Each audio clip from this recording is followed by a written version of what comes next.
If you're enjoying this video, smash that like button, subscribe, and hit the bell. Share it with your friends, and let me know in the comments where you're watching from. Every like and subscribe helps the channel grow.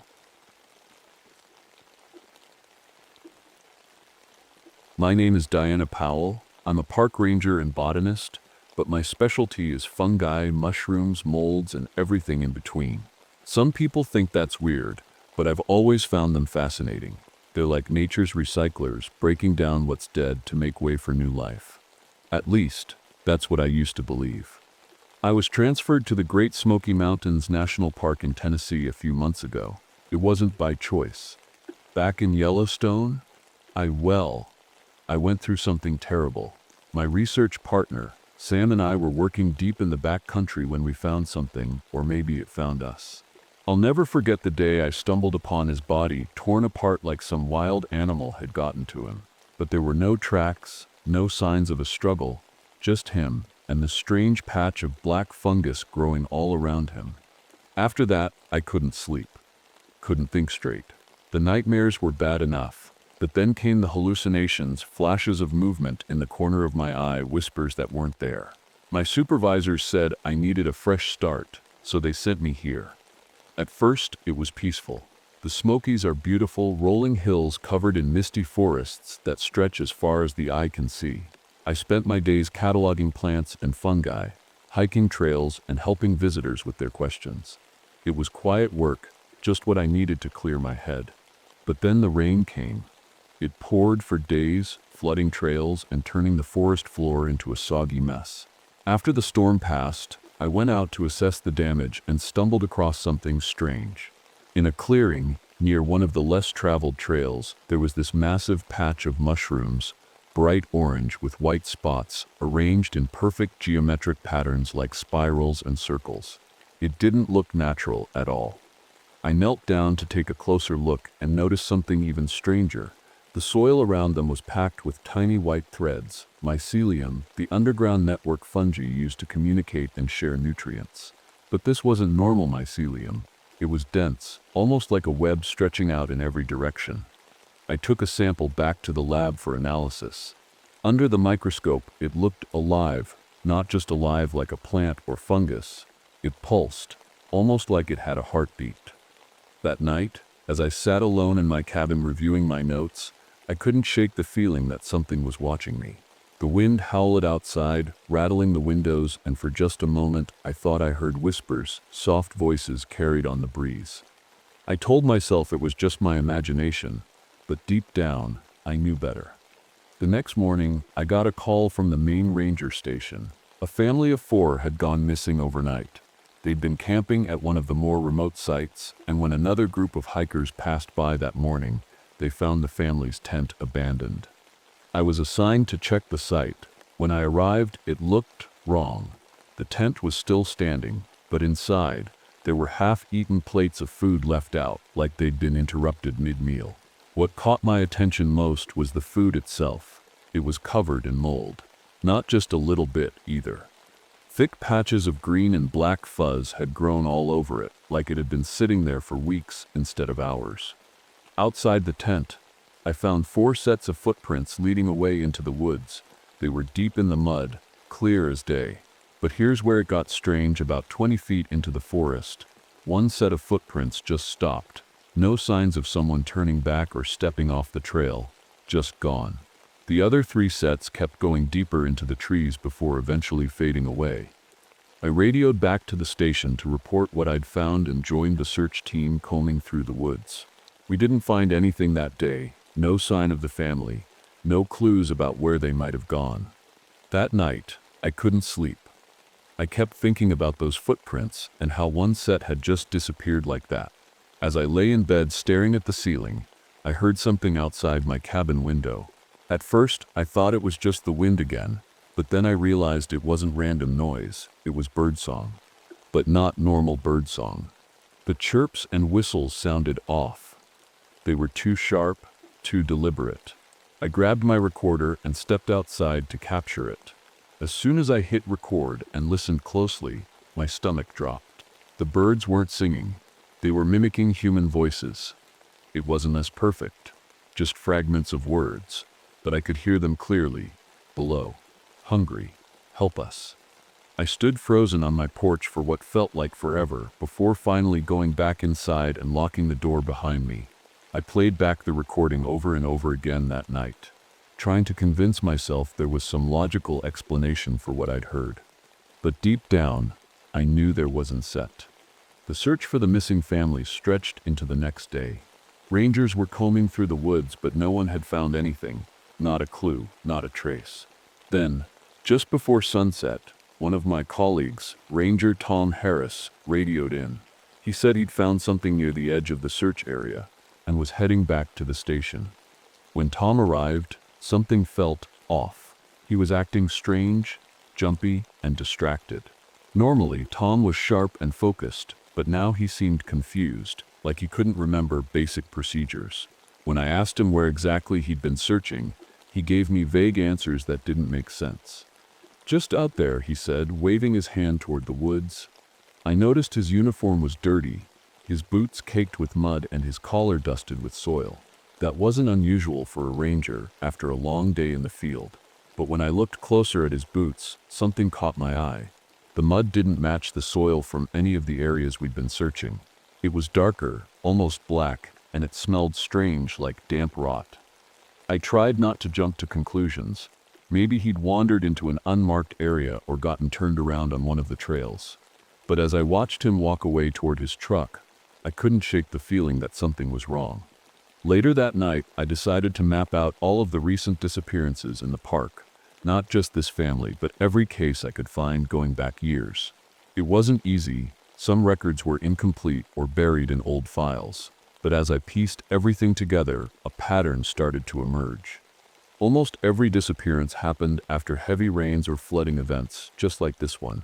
And when I plotted them on a map, they formed a spiral pattern that expanded outward from a central point deep in the wilderness. The center of that spiral, a remote area called Devil's Hollow.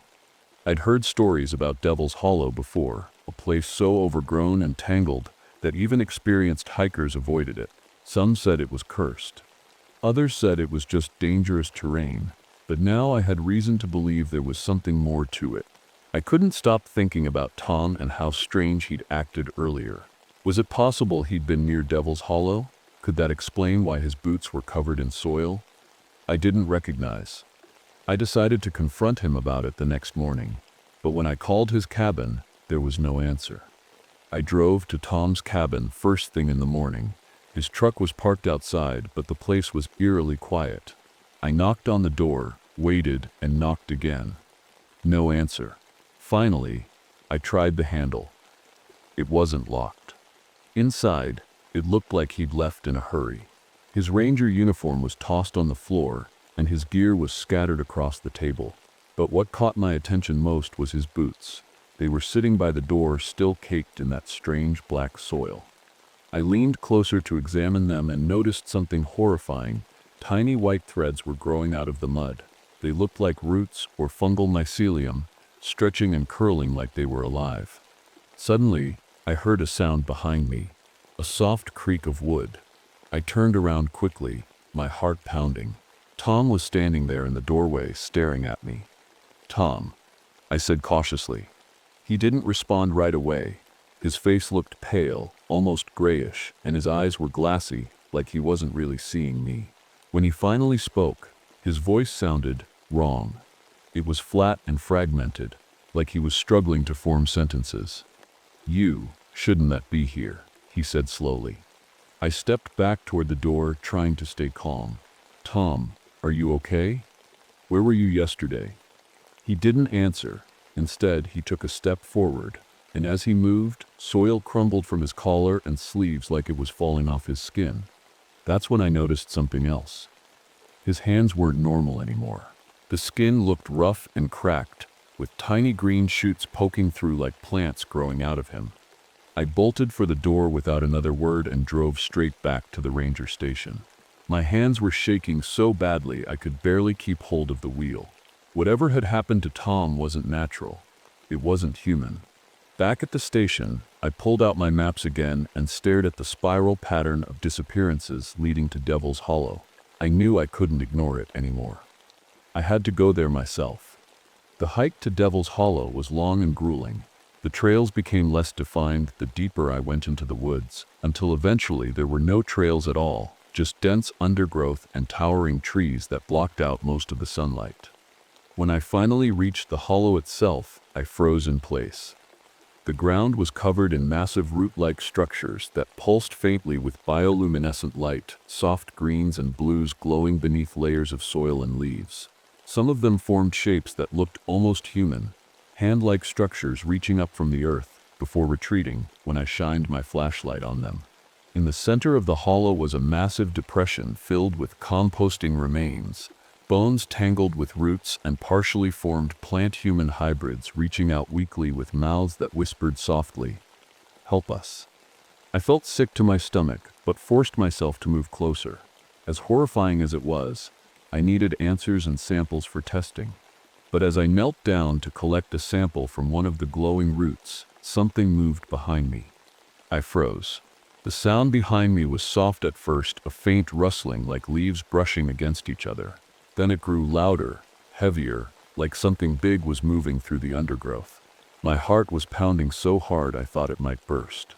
I turned slowly, gripping my flashlight tight in one hand and my sample bag in the other. At first, I didn't see anything, just shadows shifting between the trees.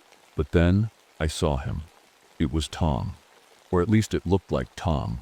He stepped into the clearing, his movements stiff and unnatural, like a puppet being dragged along by invisible strings. His skin was worse now, gray and cracked, with patches of moss and tiny flowers growing out of him. His eyes were empty, lifeless. "Diana," he said in that same flat, broken voice, "you shouldn't be here." I backed away slowly, trying to keep my flashlight trained on him. "Tom, what's happening to you? What is this place?" He tilted his head slightly, as if he didn't understand the question. Then his mouth twisted into a strange smile, a smile that didn't belong on his face. "It's hungry," he said. Before I could respond, he lunged at me. I stumbled backward, dropping my sample bag as his hands reached for me. They felt rough and cold, like bark instead of skin. I managed to push him off and ran as fast as I could back toward the trail, my flashlight bouncing wildly in the darkness. I didn't stop running until I reached my truck. My chest was burning from the effort, but I didn't care. I just wanted to get as far away from Devil's Hollow as possible. Back at the station, I locked myself in the lab and started researching everything I could about Devil's Hollow and the strange fungal network I'd seen. The glowing roots reminded me of something I'd read years ago, an old Cherokee legend about a hungry shadow beneath the soil. According to the stories, it wasn't just a shadow. It was alive, a creature that woke up every few decades to feed on whatever wandered too close. The more I dug into park records, the more connections I found. In 1934, during a civilian conservation corps project in the area, workers reported finding a devil's garden filled with strange plants and glowing fungi. Soon after that discovery, they vanished without a trace. Every few decades since then, always after heavy rains, people had gone missing near Devil's Hollow. Hikers, campers, even rangers like Tom. It all pointed back to one thing, the root mass. I realized then that it wasn't just feeding on people, it was using them, absorbing them into its network to grow stronger and spread farther. And now, it was spreading faster than ever. I couldn't stop thinking about what I'd seen in Devil's Hollow. The glowing roots, the compost pit filled with human remains, and Tom, or whatever he had become. I knew I couldn't let this go. If the root mass was spreading, it wasn't just a danger to the park, it could be a danger to everyone. But then something happened that made me realize how close I was to becoming part of its network myself. The next morning, as I was reviewing my notes in the lab, I started to feel strange. My head was spinning, and my hands felt heavy, like they weren't mine anymore. When I looked down at my arm, I saw faint red lines running along my veins, almost like roots growing under my skin. I panicked and stumbled toward the sink, splashing cold water on my face, but it didn't help. The hallucination started almost immediately. In my mind, I saw roots bursting out of my body, curling around my arms and legs like vines. I could hear whispers again, soft voices telling me to lie down, to rest, to let go. I realized then what was happening. The spores, the root mass had released hallucinogenic spores into the air back in Devil's Hollow, and I must have inhaled them. They were affecting my brain chemistry, trying to pull me into its network, just like it had done to Tom. But there was one thing working in my favor: my PTSD medication. The pills I'd been taking since Yellowstone were designed to stabilize neural activity, and they seemed to be slowing down the infection, at least for now. I knew I couldn't rely on the medication alone. If I wanted to survive and stop the root mass, I needed a way to fight back. Using everything I'd learned about fungi over the years, I started working on a fungicide that could target the root mass's network without harming other plants in the park. It wasn't easy. Most fungicides are designed for small-scale use, not massive underground organisms like this one. But after hours of trial and error, I finally created something that might work, a concentrated solution that could disrupt fungal growth at its source. I packed up my gear and prepared to head back to Devil's Hollow. My hands were still shaking from the hallucinations, but I didn't have a choice. If I waited any longer, the infection would spread too far for me and for everyone else. Before leaving, I tested the fungicide on one of the soil samples from Devil's Hollow.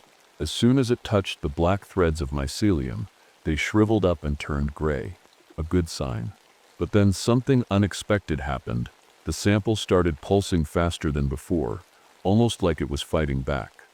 That's when I realized just how intelligent this organism really was.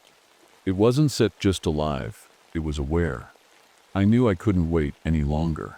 The root mass was spreading, and every second I hesitated felt like another step closer to losing myself, or worse, letting it take over everything around me.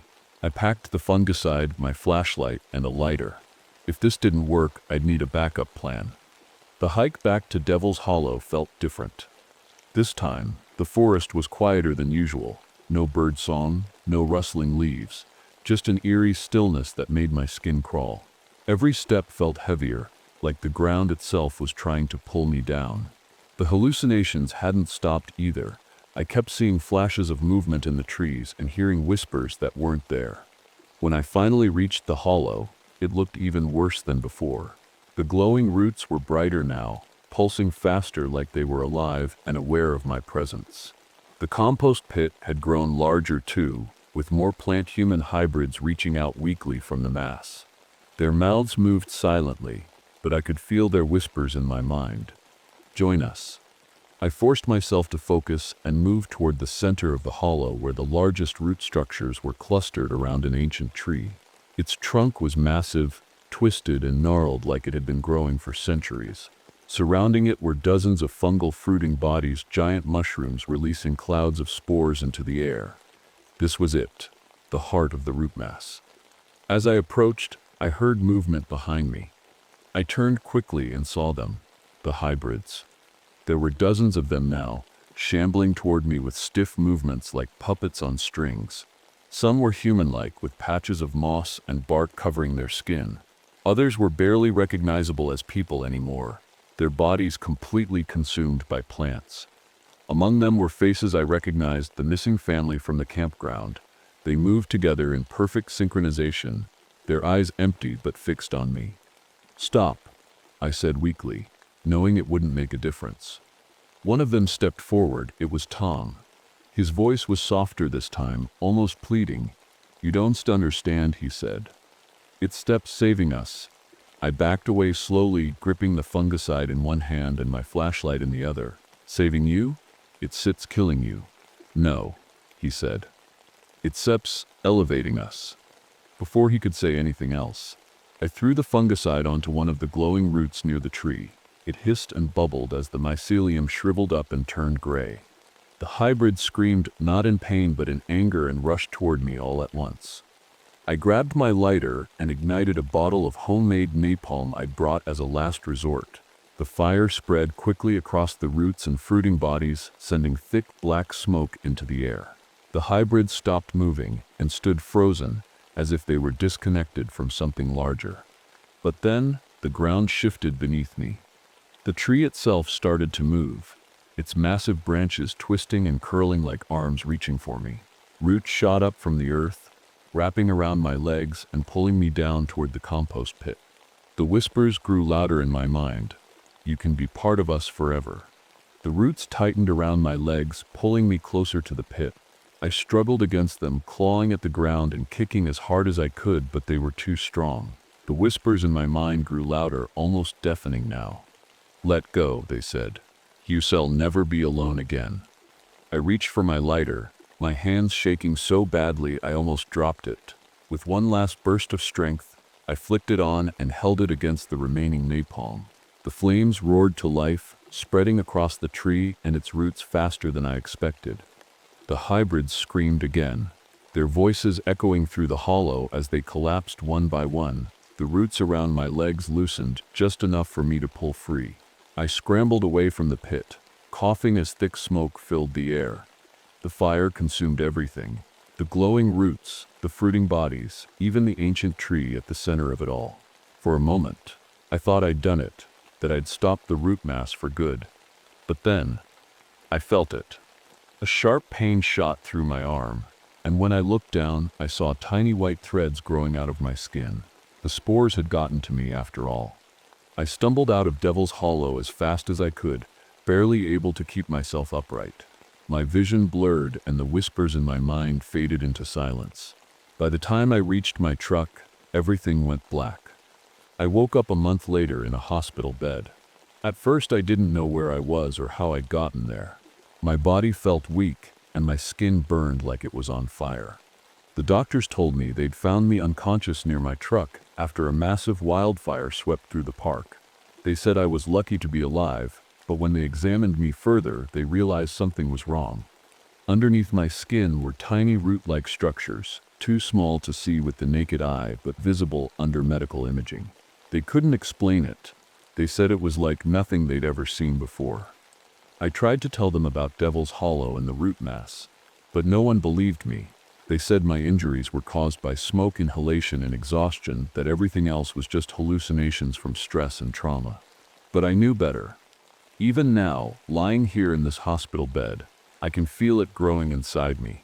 The plants in my room grow faster than normal, vines curling toward me like they're drawn to something in my body. At night, when everything is quiet, I hear whispers again, soft voices naming plants and fungi in languages I don't understand. I don't know how much longer I have before it takes over completely. But one thing is certain, the root mass isn't gone. It too's waiting.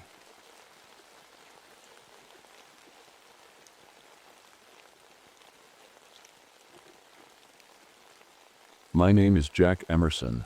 I'm a winter ranger at Denali National Park in Alaska, and I've been doing this job for nearly 15 years. I know these mountains better than I know myself. The cold doesn't bother me anymore. Not since I lost 3 fingers to frostbite during a climbing accident in the Alps years ago. People say I'm tough, but the truth is, I'm just stubborn. You don't survive winters like this without being stubborn. But there's something about Denali that feels different this year. The snow falls heavier, the nights stretch longer, and the silence, it's not peaceful.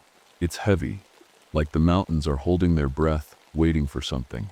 I've seen storms that could bury a man alive and wind sharp enough to cut through bone, but this feels wrong. It started 2 nights ago when I was patrolling near the northern edge of the park during a blizzard. The wind was howling so loud it drowned out every other sound. But through the noise, I saw something strange. A cabin light flickering in the distance. It wasn't supposed to be there. No one was scheduled to be in that area. Curious and worried someone might be stranded, I made my way toward it. The cabin was small and sturdy, built for researchers who study wildlife in the winter months. When I got closer, I noticed the door was wide open, swinging back and forth in the wind like it had been left that way in a hurry. Inside, there was a table set with dinner hot soup still steaming in bowls, but no sign of anyone. It was like they had vanished into thin air. That's when I saw it, the frost on the windows. At first glance, it looked normal, just ice crystals forming patterns on the glass. But when I looked closer, I realized it wasn't random. The frost formed intricate shapes like symbols or runes, patterns that seemed to shift whenever I turned my head away. I felt a chill run down my spine, not from the cold outside, but from something deeper, something primal. It was like the cabin itself was watching me. And then I heard it, a faint sound coming from somewhere outside. It wasn't the wind or snow, it sounded like footsteps crunching through ice. I grabbed my flashlight and stepped out into the storm. The snow was coming down hard, thick flakes whipping through the air like tiny knives. I could barely see a few feet in front of me, but I kept moving toward the sound of those footsteps. My flashlight beam cut through the storm, bouncing off the ice-covered trees around me. The whole world felt frozen, like time itself had stopped. I followed the tracks in the snow. They started just outside the cabin and led away into the woods. At first, they looked normal. Boot prints, maybe from one of the researchers, but as I walked further, something didn't add up. The stride between each step grew longer, far longer than any human could manage, and the depth of the prints, it was as if whatever made them weighed hundreds of pounds. I stopped and crouched down to get a closer look. The edges of the prints were sharp and clean, like they'd been carved into the snow instead of pressed into it. My breath fogged up in front of me as I stared at them, trying to make sense of what I was seeing. Then I noticed something else. There were no other signs of movement around them, no scuff marks, no disturbed snow where someone might have slipped or stumbled, just these perfect, impossible tracks leading deeper into the forest. I followed them for what felt like hours, but was probably only a few minutes. The wind screamed through the trees, and every crunch of my boots on the snow sounded louder than it should have. My heart was pounding in my chest, but I couldn't stop myself. I had to know where these tracks led. And then, they just stopped.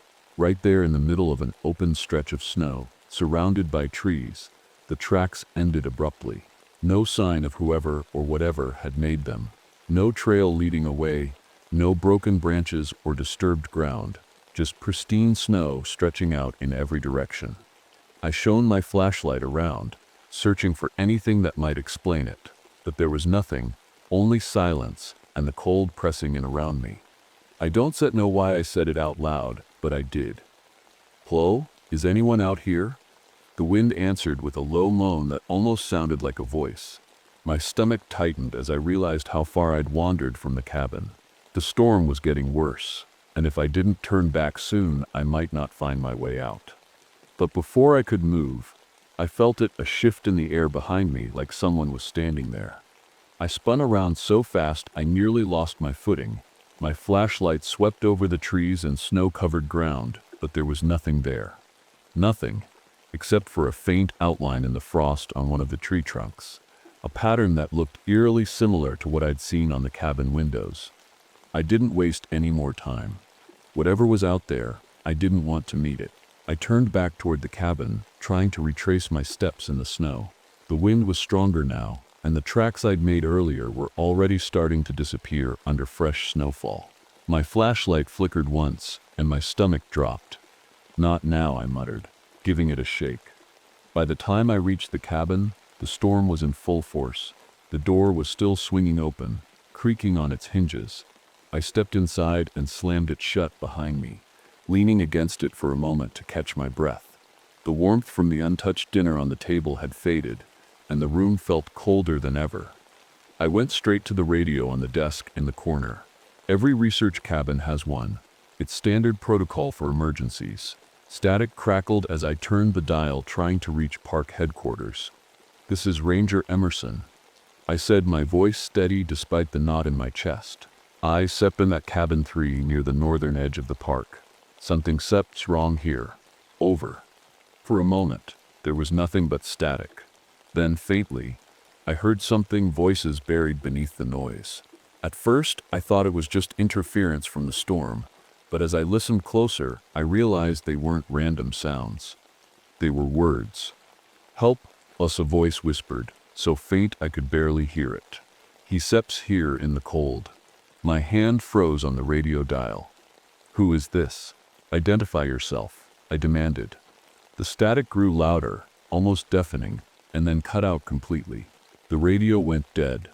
I stared at it for a long moment before grabbing my gear and heading back outside.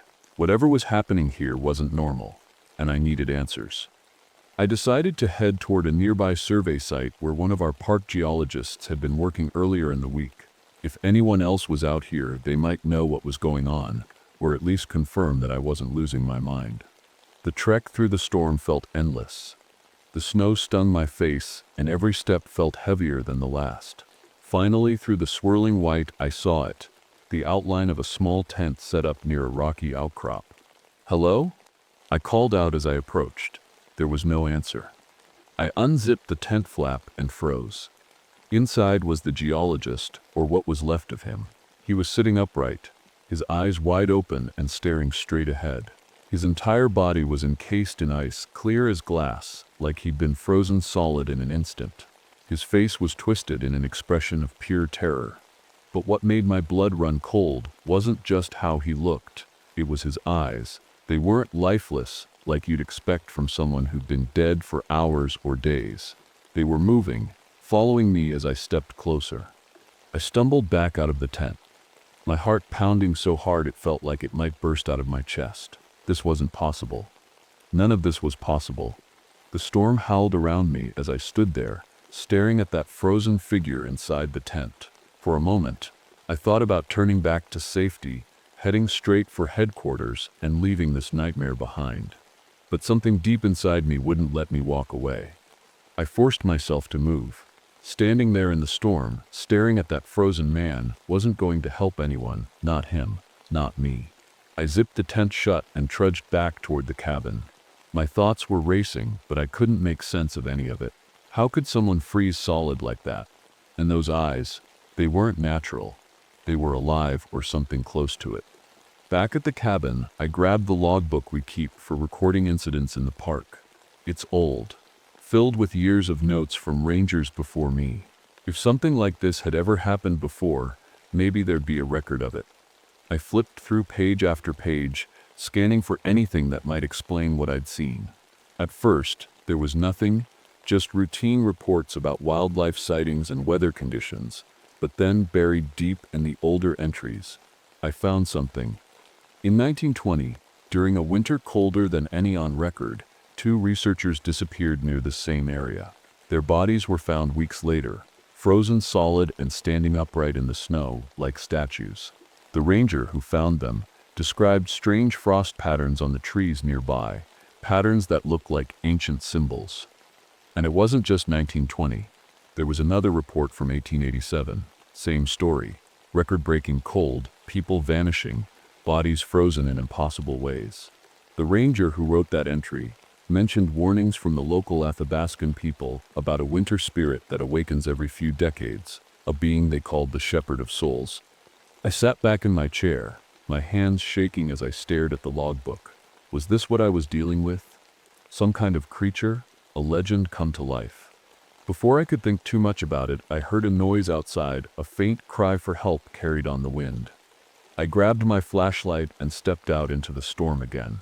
The sound was coming from somewhere nearby, a voice weak and desperate.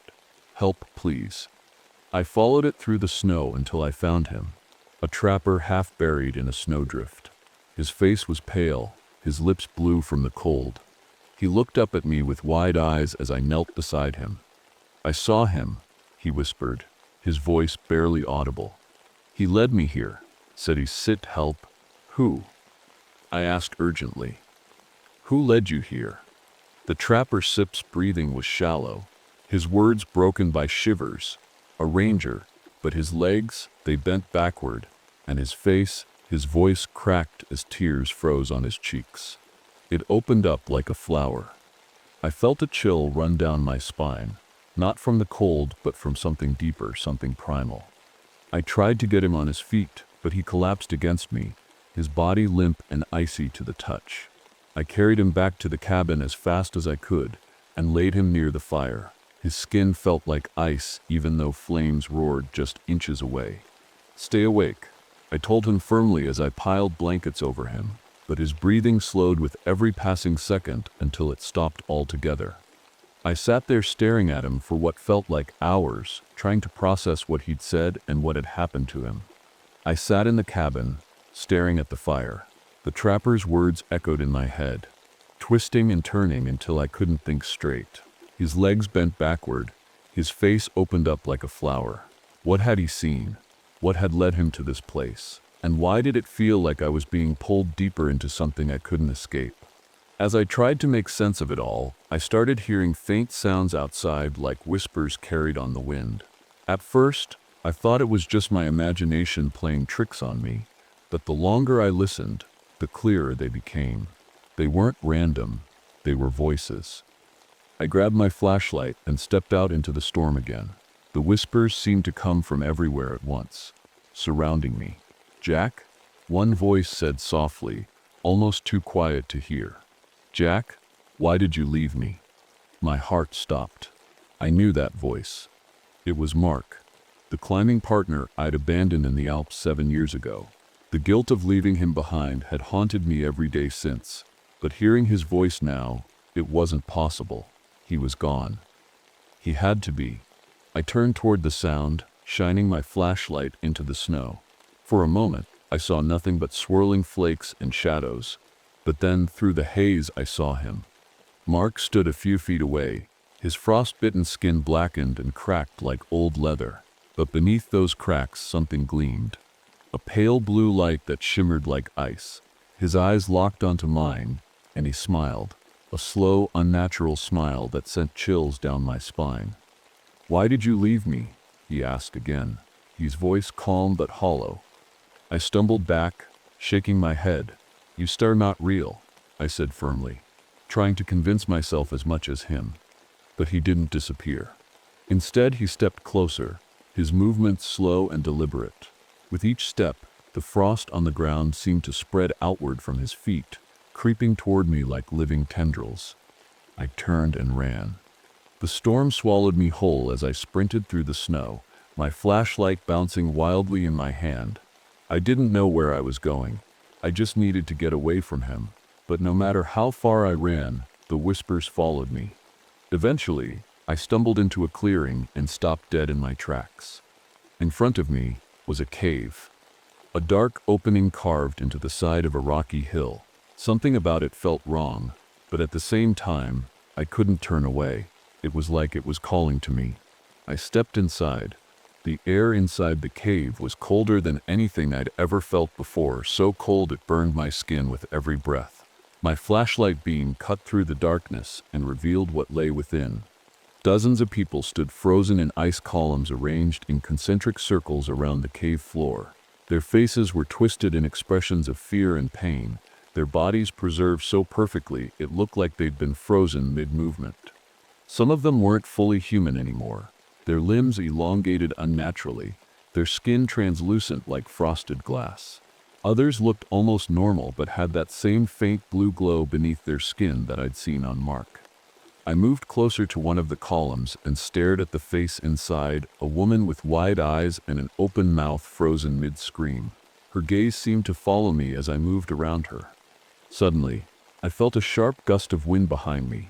The storm had followed me into the cave, and with it came something else. I turned around, gripping my flashlight tightly, but the beam barely cut through the icy wind swirling inside the cave. The storm wasn't natural anymore. It was alive, moving with purpose. The snow twisted and churned, forming shapes that looked almost like faces before disappearing into the darkness. I backed away from the ice columns, my breath fogging up in front of me. My heart was racing, and my legs felt like they might give out at any moment.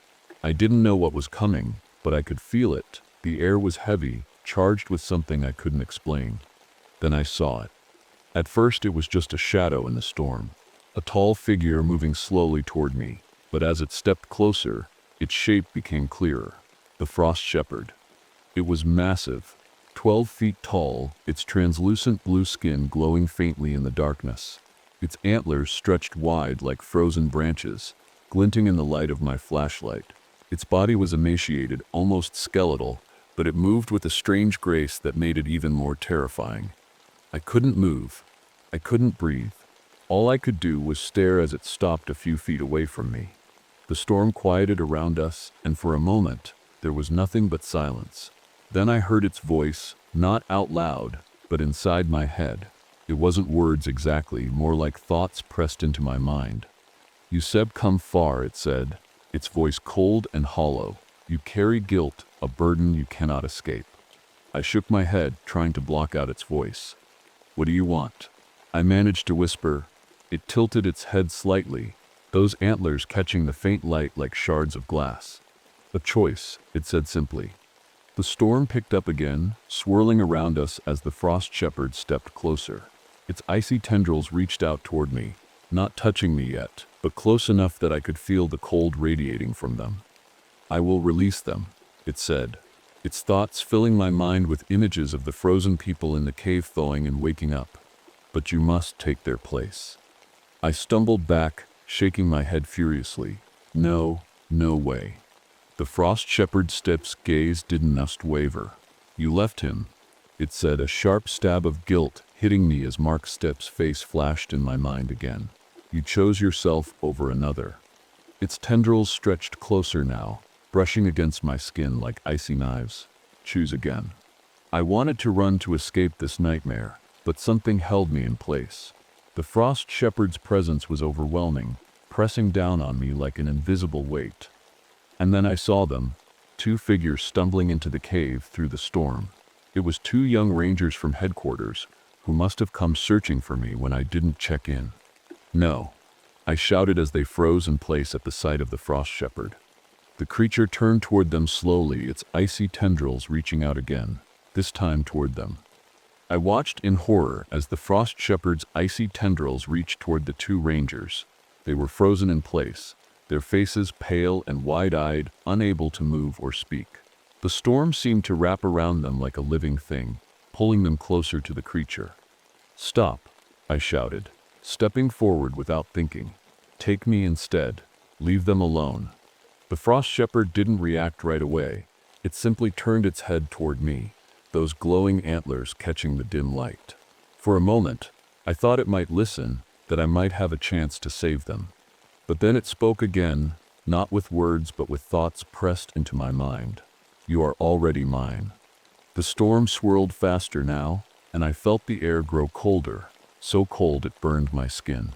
The frost shepherd's tendrils wrapped around the legs of the first ranger, and I could see ice forming on his boots, creeping upward like vines. He gasped, his breath visible in the freezing air, but he couldn't move. "No." I yelled again, rushing toward him. But before I could reach him, the frost shepherd's voice filled my head once more. "You carry guilt," it said, its tone calm but unrelenting. "You abandoned him." I stopped in my tracks as Mark's face appeared in my mind again. His frost-bitten skin cracked and glowing with ice. The memories of that day in the Alps came flooding back. The blizzard, the crevasse, his screams for help as I climbed out and left him behind. "You did not save him," the frost shepherd continued, its voice cutting through me like a knife. "And now he is mine." I stared at the creature in disbelief as it stepped closer to me. "What are you talking about?" I demanded. The frost shepherd tilted its head slightly, and for a moment its translucent skin seemed to shift, revealing something beneath it. Mark's face appeared briefly within the creature's form, his eyes glowing with that same faint blue light. "No," I whispered, shaking my head. "That's not possible." But deep down I knew it was true. Mark hadn't died in that crevasse, not completely. He had become part of this thing, absorbed into it somehow. The frost shepherd's tendrils wrapped around the second ranger now, and ice began creeping up her legs too. She cried out in pain as the cold consumed her, freezing her from the feet up. I stood there helplessly, watching as both rangers were slowly encased in ice, their faces twisted in fear and agony, their bodies stiffening until they were frozen solid, just like the geologist I'd found earlier. The frost shepherd turned back to me once more. "Choose," it said simply. I stood there, my breath coming in sharp, shallow gasps.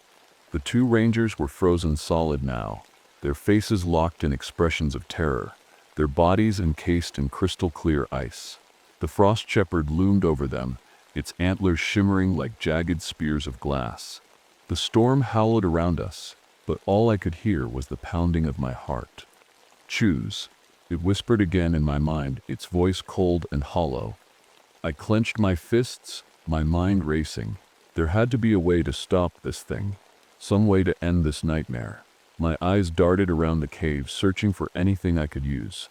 Then I remembered the propane tanks back at the research cabin.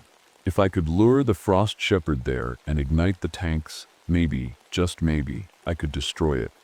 "I subtle do it," I said aloud, my voice trembling but firm. "I subtle take their place." The frost shepherd tilted its head, as if studying me. Its icy tendrils began to retreat from the frozen rangers, and for a moment I felt a flicker of hope. But then I saw the faint blue glow beneath their skin, the same glow I'd seen in Mark. Even if they thawed, they wouldn't be the same. I swallowed hard, forcing myself to focus. "But not here," I added quickly. "Let Seps finish this where it started at the cabin." The creature didn't respond right away. It just stood there, its antlers catching the faint light like shards of ice. Finally, it began to move, its long limbs gliding across the frozen ground with an unnatural grace. I turned and ran. The storm followed me as I sprinted back toward the cabin, the wind biting at my face and tearing at my clothes. My lungs burned with every breath, but I didn't stop. Behind me, I could hear the frost shepherd's footsteps, slow and deliberate, crunching through the snow like breaking glass. When I reached the cabin, I threw open the door and stumbled inside. My hands shook as I grabbed one of the propane tanks from under the counter and set it in the middle of the room. Then I grabbed another and another, arranging them in a circle around me. The frost shepherd appeared in the doorway a moment later, its towering form blocking out the storm behind it. It stepped inside slowly, its antlers nearly scraping against the ceiling. I held up my lighter with trembling fingers. "Come on," I said through gritted teeth. Let Spence finish this." The creature moved closer, its icy tendrils reaching out toward me. As they wrapped around my arms and legs, I felt a searing cold unlike anything I'd ever experienced, like knives slicing through my skin and freezing my blood at the same time. The frost shepherd leaned in closer, its hollow eyes staring into mine. For a moment, I thought I saw Mark's face again, his lips moving as if he were trying to speak. "I'm sorry," I whispered. Then I flicked the lighter. The explosion was deafening. A wave of heat and light engulfed me as the propane tanks ignited, shattering the windows and sending flames roaring through the cabin. The force threw me backward into the wall, and everything went dark. When I opened my eyes, everything was quiet. The storm had stopped, and the only sound was the crackling of dying flames. I was lying on the floor of what was left of the cabin, surrounded by shattered wood and broken glass. My body ached all over, and every breath felt like fire in my lungs. I forced myself to sit up, wincing as pain shot through my ribs. The frost shepherd was gone. There was no sign of it anywhere. The air felt lighter, warmer, as if whatever dark presence had been here was finally gone. Then I saw them, the two rangers. They were lying in the snow just outside the cabin, their ice-covered bodies beginning to thaw. I crawled toward them, my heart pounding. Their faces were pale, their clothes soaked from the melting ice, but they were breathing alive. I let out a shaky breath, relief washing over me like a wave. Somehow they'd survived. The rescue team arrived hours later after receiving a garbled distress call from my radio. They found me sitting in the snow outside the burned remains of the cabin, wrapped in a blanket and staring at nothing. The rangers were taken to the hospital, and though they were shaken and frostbitten, they would recover. As for me, I wasn't set the same. The doctor said I had severe burns on my hands and arms from the explosion, but that wasn't what bothered me. It was what came after. My hair turned completely white within days, and no matter how warm it was, my skin always felt cold to the touch. Sometimes when I held something for too long, a cup of coffee, a pen, it would frost over as if touched by winter itself. I didn't tell anyone about what really happened that night. They wouldn't have believed me anyway. But deep down, I knew it wasn't over. Years passed, and life moved on. I retired from being a ranger and moved to a small cabin on the edge of town. Winters came and went like they always did, but every time the first snowfall of the season arrived, I felt that same heavy silence in the air. Then one night in 1988, more than 30 years after that terrible winter, I woke up to find frost patterns forming on my windows again. They weren't random, they were runes, just like before. I knew what it meant. I packed my gear, warm clothes, food supplies, and grabbed an old flamethrower I'd kept hidden away for years. As I stepped outside into the falling snow, I could feel it again, that presence watching me from somewhere deep in the woods. This time I wouldn't set run. The last anyone saw of me was that night as I walked into the blizzard with nothing but my pack and my flamethrower slung over my shoulder. Some say I went looking for it, hunting it down to finish what I started all those years ago. Others think it came back for me. Either way, no one ever saw me again.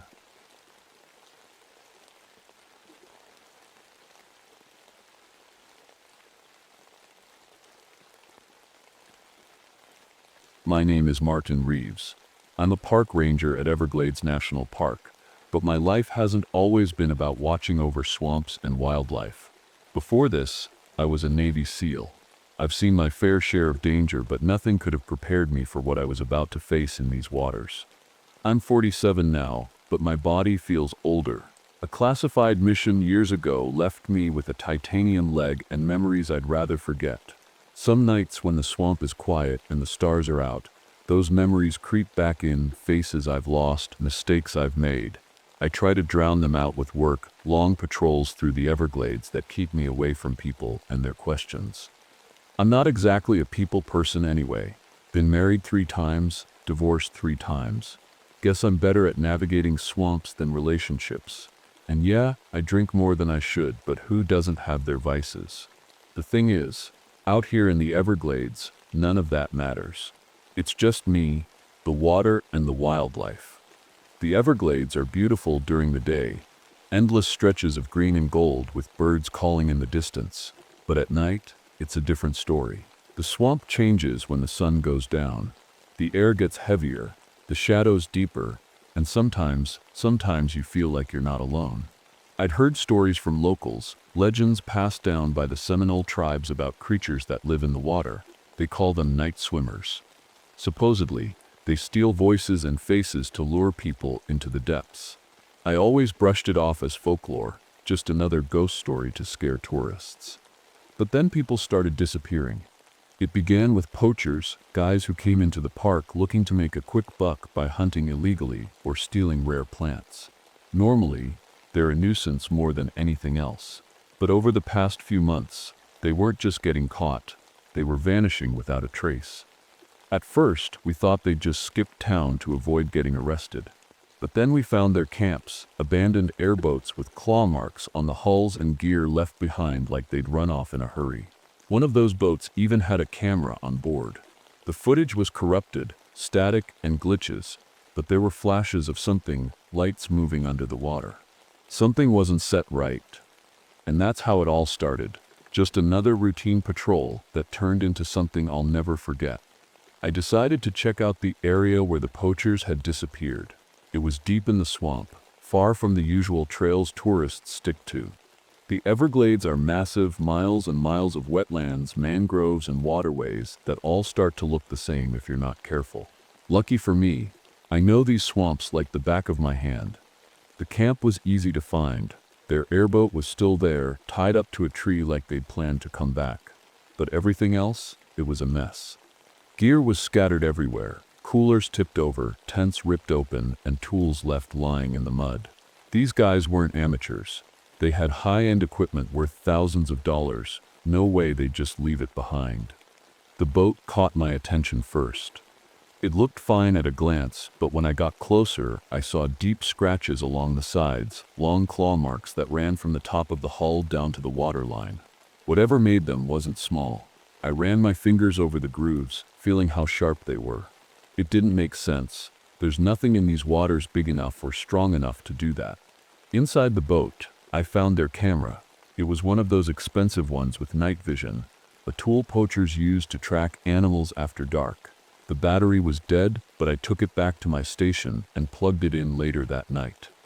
The footage wasn't set normal. It started off fine, just shots of the swamp at night, quiet, except for the sound of insects and frogs. Then, about 10 minutes in, things changed.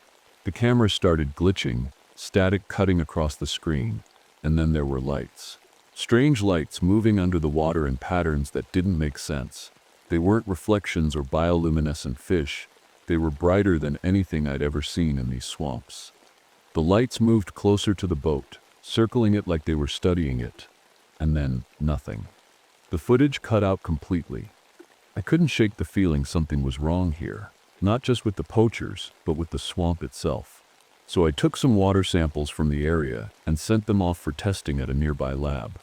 When the results came back, they were weird. The water had traces of toxins I couldn't identify, chemicals that shouldn't exist naturally in this ecosystem. There were also elevated levels of phosphorescent bacteria, the kind that makes things glow in the dark, but way more than usual. Even stranger, fish from that area started showing mutations, extra fins, oversized eyes, and glowing patches on their scales. It felt like the swamp itself was changing. I didn't know what to make of it yet. But one thing was clear, this wasn't normal. Something was happening out there in those waters, and I needed answers. A few nights later, I decided to head back to the same area where the poachers had vanished. It was late, but that's when the swamp feels most alive. The air was thick and humid, and the only sounds were the chirping of crickets and the occasional splash of something moving in the water. I'd been out here 100 times before, but this night felt different. I was cruising slowly in my boat, scanning the water with my flashlight. The beam cut through the darkness, lighting up patches of lily pads and mangroves. Everything seemed normal. At first, just another quiet night in the Everglades. And then I saw them, moving beneath the surface. At first, I thought it was just reflections from my flashlight or maybe some bioluminescent fish. But these lights weren't random. They were moving in patterns, almost like they were dancing. They glowed softly, shifting from blue to green to white, and they didn't follow the current. Instead, they seemed to be coming toward me. I killed the engine and sat there in silence, watching as the lights got closer. My heart was pounding, but I couldn't look away. They started forming shapes, human-like figures that seemed to rise from the water. Their arms reached out toward me, beckoning me deeper into the swamp. I don't know how long I sat there staring at them, but eventually I snapped out of it and restarted the engine. As soon as I did, the lights scattered, disappearing into the depths like they'd never been there at all. I didn't sleep that night. The next morning, I went back out to patrol a different area of the park, one closer to where tourists sometimes wander off trail. That's when I found her. She was sitting on a fallen log near the water's edge, a young woman in her 20s with mud-streaked clothes and wide, terrified eyes. She looked like she hadn't slept in days. When she saw me approach, she flinched, like she thought I was going to hurt her. "It's okay," I said gently, holding up my hands to show I wasn't a threat. "I a park ranger. You safe now." She didn't say anything at first, just stared at me like she wasn't sure if I was real. Finally, she whispered, "They still out there." "Who?" I asked. Her voice shook as she answered, "The things in the water. They followed me for days." I helped her onto my boat and gave her some water while she told me her story. She was a graduate student studying water quality for her research project. She'd been camping alone near one of the remote waterways when she started noticing strange lights under the surface, just like what I'd seen. At first, she thought it was fascinating, something new to study, but then she realized the lights were following her. They stayed close to her camp at night and even seemed to mimic voices she recognized, her mother's voice calling her name from somewhere deep in the swamp. She tried to leave, but kept getting lost in circles no matter which direction she went.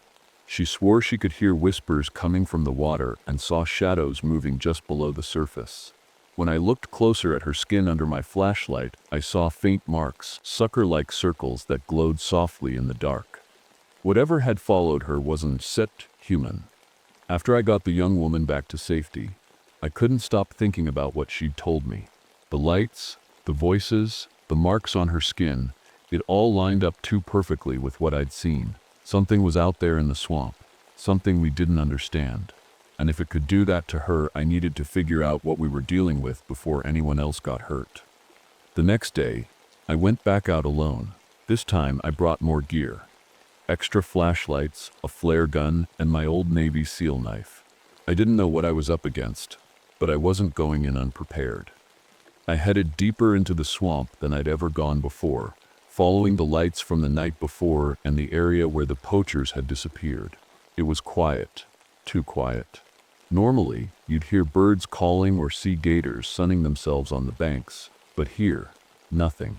No birds, no gators, not even insects buzzing around. It was like everything had just left. That's Seps when I saw them.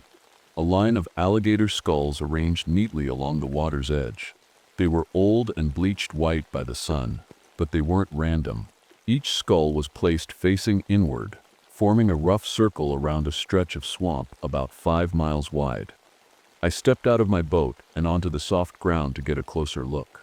The skulls were spaced evenly apart, like someone or something had put them there on purpose.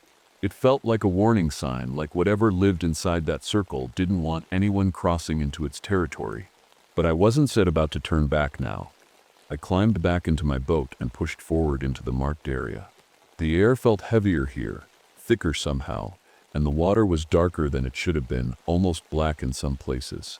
My instincts were screaming at me to leave, but I kept going. It wasn't that long before I got my answer. The first attack happened just as the sun was starting to set. I was moving slowly through a narrow channel when something slammed into the side of my boat so hard it almost tipped over. I grabbed onto the edge to steady myself and looked down into the water. At first, I didn't see anything, just ripples spreading out from where my boat had been hit. But then something broke the surface. A hand. No, not a hand, exactly. It was webbed, with long fingers and claws at the tips. It grabbed onto the side of my boat and started pulling itself up. That's when I saw its face, elongated like a fish, but with hollow eyes that glowed faintly in the fading light. Its skin was translucent, stretched tight over its bones so you could see its organs glowing faintly beneath. I froze for a second. Just 1 second.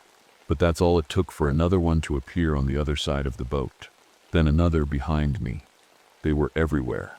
They didn't make any noise except for the sound of their claws scraping against the metal hull as they tried to tip me over. One of them reached for my leg, my real leg, but when its hand brushed against my titanium one, it recoiled like it had been burned. That gave me just enough time to grab my flare gun and fire it into the air. A bright light seemed to scare them off. They let go of the boat and disappeared beneath the water as quickly as they'd come. I sat there for a long time after that, clutching my flare gun with shaking hands and staring at the water around me. Whatever these things were, they weren't just animals. They were smart, and they weren't afraid to attack. I knew one thing for sure: this wasn't set over. After that encounter, I knew I couldn't keep this to myself anymore. Whatever those things were, they were dangerous, and people needed to know. But I also knew that if I went to my superiors with a story about glowing fish people attacking my boat, they'd think I'd lost my mind, or worse, that I'd been drinking on the job. So I decided to dig deeper on my own. I started by looking into the history of the area. The Everglades have been around for thousands of years, but there are parts of it that people barely know anything about. That's what makes it so fascinating and so terrifying. I remembered hearing stories from some of the older Seminole guides who worked in the park. They talked about creatures they called night swimmers. According to their legends, these beings lived in the deepest parts of the swamp and only came out at night. They could mimic human voices, steal faces, and lure people into the water, never to be seen again. At the time, I'd written it off as folklore, just another campfire story. But now I wasn't so sure. I also found records of strange sightings after a massive hurricane hit the region back in 1928. Locals reported seeing glowing figures in the water and hearing voices calling to them from the darkness.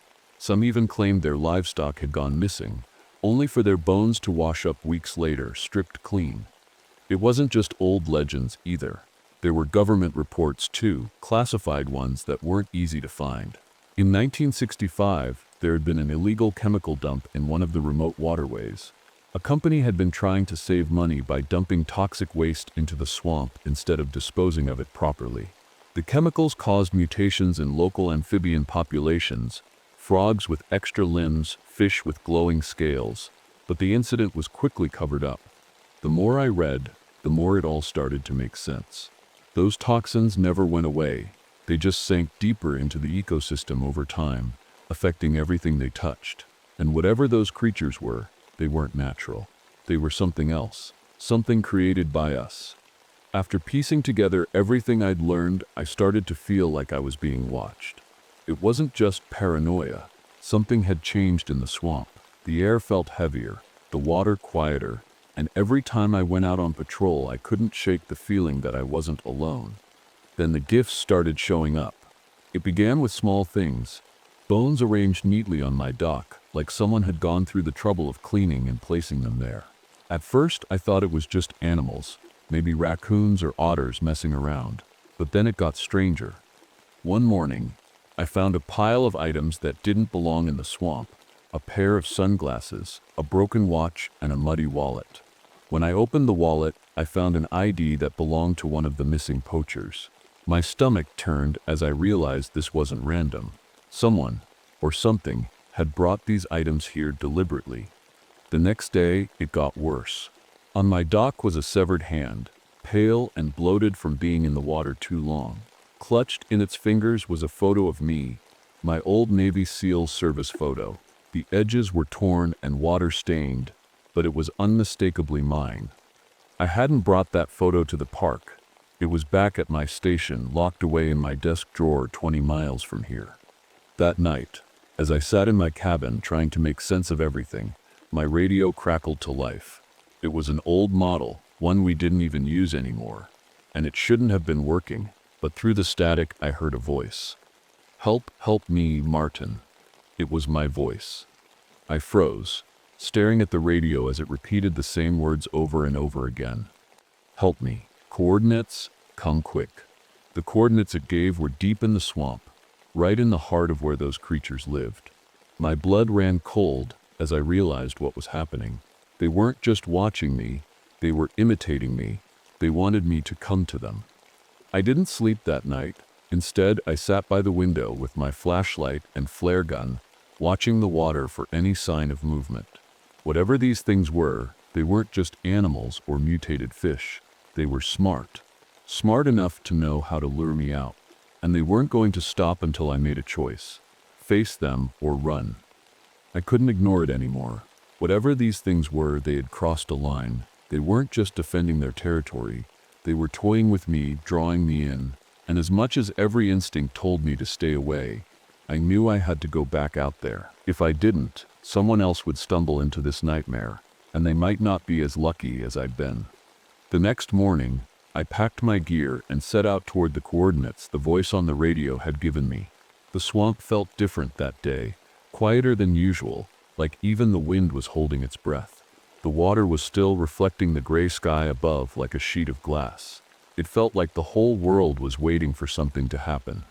It took hours to get there, weaving through narrow channels and overgrown mangroves.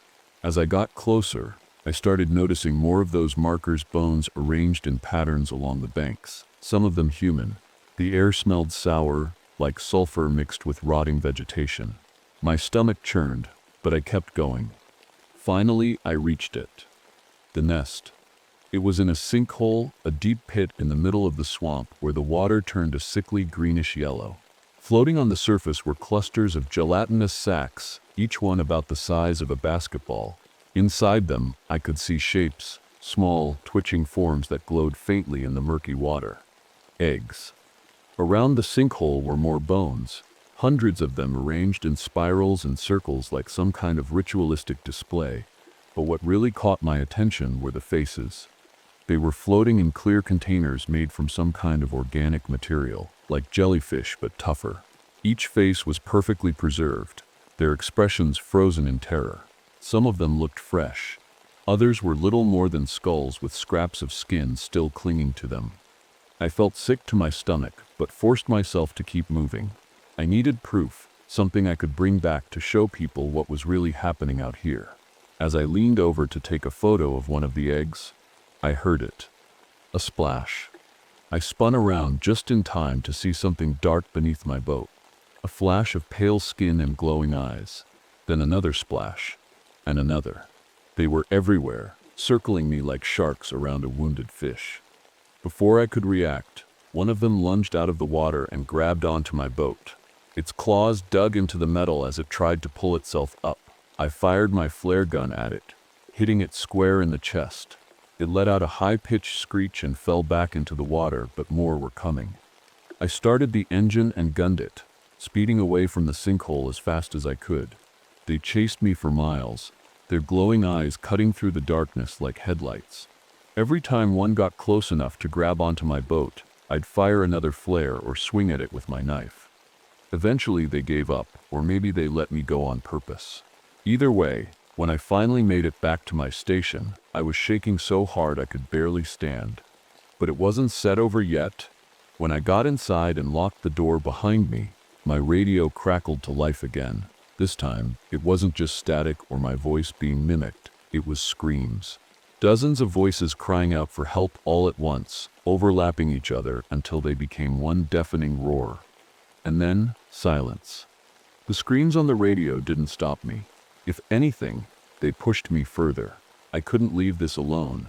Not after what I'd seen. Those creatures weren't just hunting, they were doing something far worse. And if I didn't figure out what it was, more people were going to disappear. The next day, I went back to the sinkhole. This time, I followed the glowing fluid trail that had been left behind when they attacked my boat. It led me to a cave system half submerged in the swamp. The entrance was hidden behind thick mangroves, and the air around it smelled like decay. I tied up my boat and climbed inside, flashlight in one hand and my knife in the other. The walls of the cave were slick with algae, glowing faintly in the darkness. The water was shallow at first, but as I moved deeper, it rose to my knees.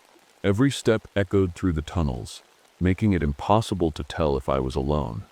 And then I found them, the harvesting chambers.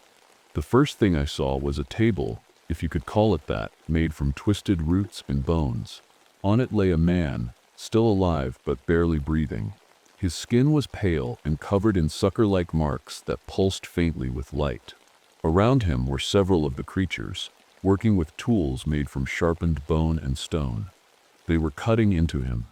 Not randomly. This wasn't just killing for food. They were precise.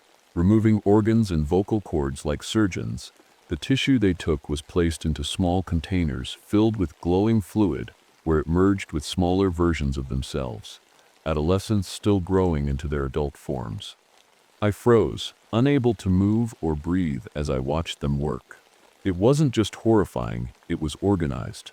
These things weren't mindless predators, they were intelligent, capable of planning and adapting in ways I couldn't comprehend.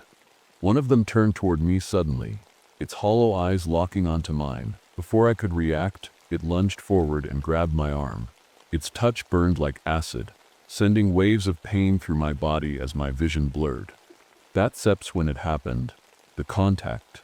I don't know how to explain it exactly, but somehow it spoke to me, not with words or sounds, but through images and feelings that flooded my mind all at once. It showed me visions of their world, how they'd evolved from creatures of the swamp into something more after being exposed to the toxins we dumped into their waters decades ago. They weren't just surviving, they were thriving, adapting faster than anything else on Earth. And now they saw us as obstacles standing in their way. "We are rightful," the voice said. Or maybe it wasn't that voice at all, but an idea planted directly into my thoughts. "Earth is ours." I stumbled backward as the creature released me, its glowing eyes watching as I scrambled out of the chamber and back into the tunnels. My heart was pounding, my head spinning from what I'd just seen and felt. These things weren't just dangerous, they were planning something bigger, and if they succeeded, we wouldn't stand a chance. I barely made it back to my boat alive. My arm throbbed where the creature had grabbed me, the skin red and blistered like a chemical burn. My head was pounding too, filled with fragments of those images they'd forced into my mind. I couldn't stop seeing it. Their evolution, their plans. They weren't just staying in the swamp, they were expanding. When I got back to the station, I didn't have time to process what had happened. There were men waiting for me. Military men. One of them stepped forward, and my stomach dropped when I recognized him. Commander Briggs. He'd been my CO back when I was a SEAL. Seeing him here in the middle of nowhere told me one thing: whatever was happening in the swamp, the government already knew about it. "Martin," he said, his voice calm but firm, "we need to talk." I didn't trust him. Not after what I'd just learned, but I let him inside anyway. He didn't waste time getting to the point. "We've been monitoring this situation for a while," he said, pulling out a file and laying it on the table. Inside were photos, blurry images of the creatures, maps of their territory, and reports stamped with big red letters, "Classified." "These things, they're not natural. You figured that out by now." I nodded but didn't say anything. "They were a result of an incident." He continued carefully. "Back in SEP 65, there was an experimental chemical dump in this area. It wasn't supposed to leak into the ecosystem, but it did. And now we are dealing with the consequences." "Consequences?" I snapped, my voice rising despite myself. "These things are killing people. They are planning something bigger than this swamp." Briggs didn't flinch. "We know," he said simply, "that's why we are here." At first, I thought he meant they were going to wipe them out, burn the nest, destroy every last one of them. But then he said something that made my blood run cold. "We are not here to destroy them," he said. "We are here to study them." "Study them? Cool." I repeated, disbelief creeping into my voice. "They are an evolutionary miracle," Briggs explained. "They adapted faster than anything we ever seen. If we can harness that, well, imagine what it could mean for us, for medicine, for warfare." I stared at him, my hands clenched into fists at my sides. "You want to weaponize them," I said flatly. Briggs didn't deny it. "They are too dangerous," I said firmly. "You don't understand what they are capable of." "That's exactly why we need to control them," he shot back.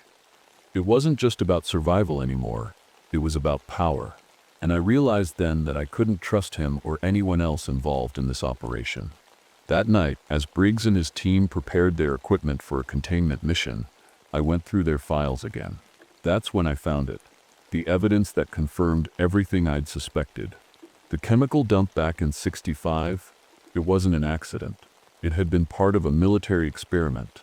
A test to see how certain toxins would affect amphibian populations in extreme environments. They hadn't just created these creatures by mistake, they'd done it on purpose. And now they wanted to use them as weapons. I knew what I had to do. I didn't sleep that night. I couldn't. Every time I closed my eyes, I saw their faces, those glowing eyes, those clawed hands reaching out from the water.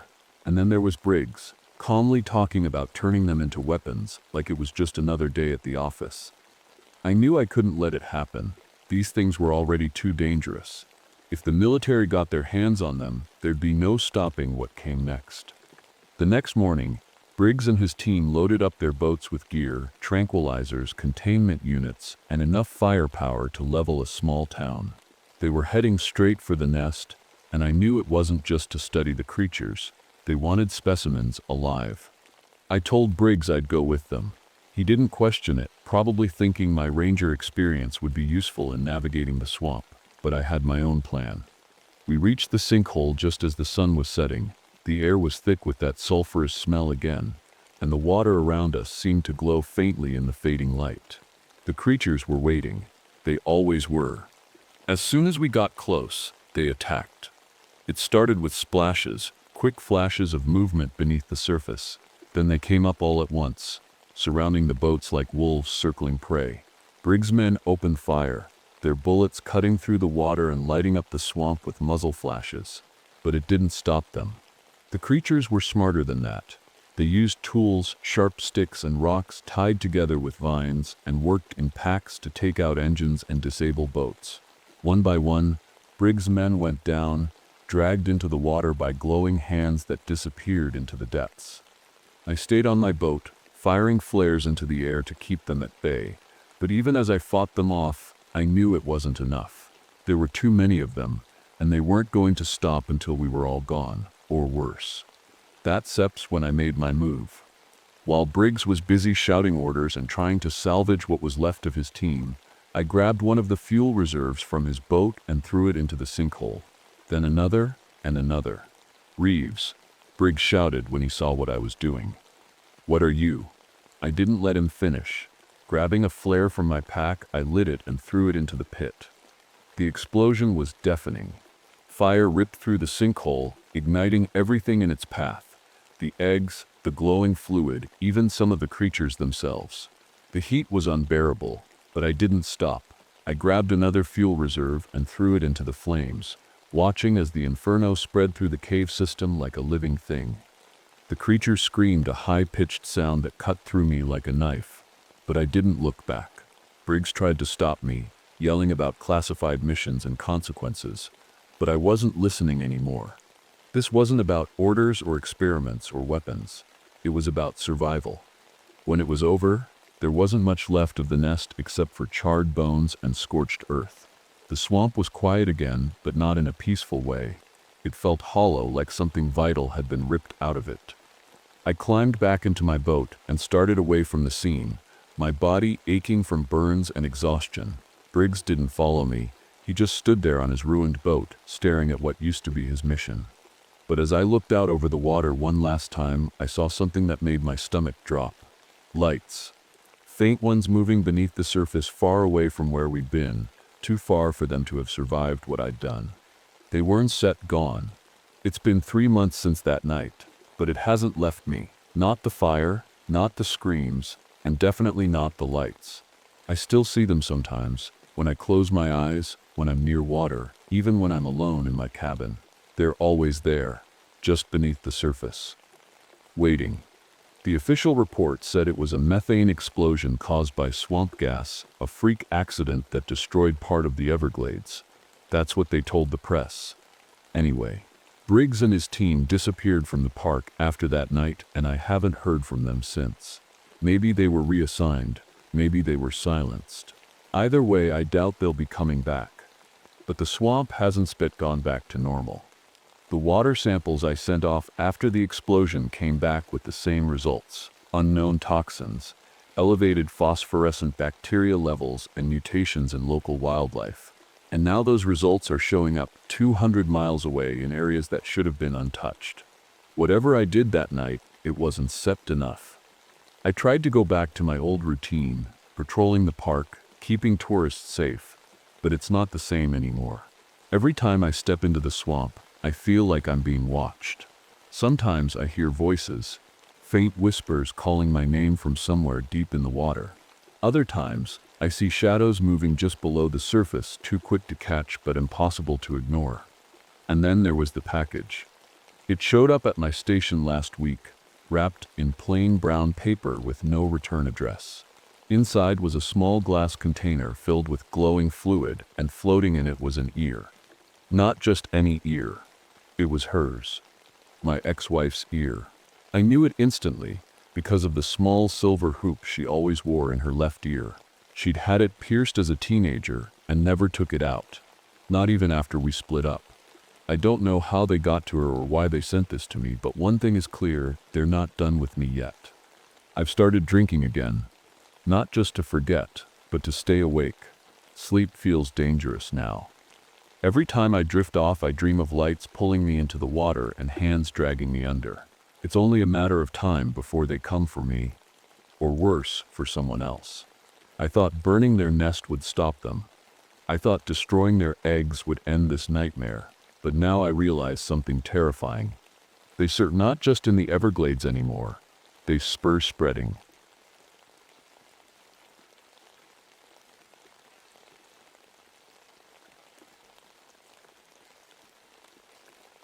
My name is Thomas Blackwood, and I've spent most of my life underground. I'm a park ranger at Carlsbad Caverns National Park in New Mexico, but my real passion is spelunking, exploring the deep, dark places most people wouldn't dare to go.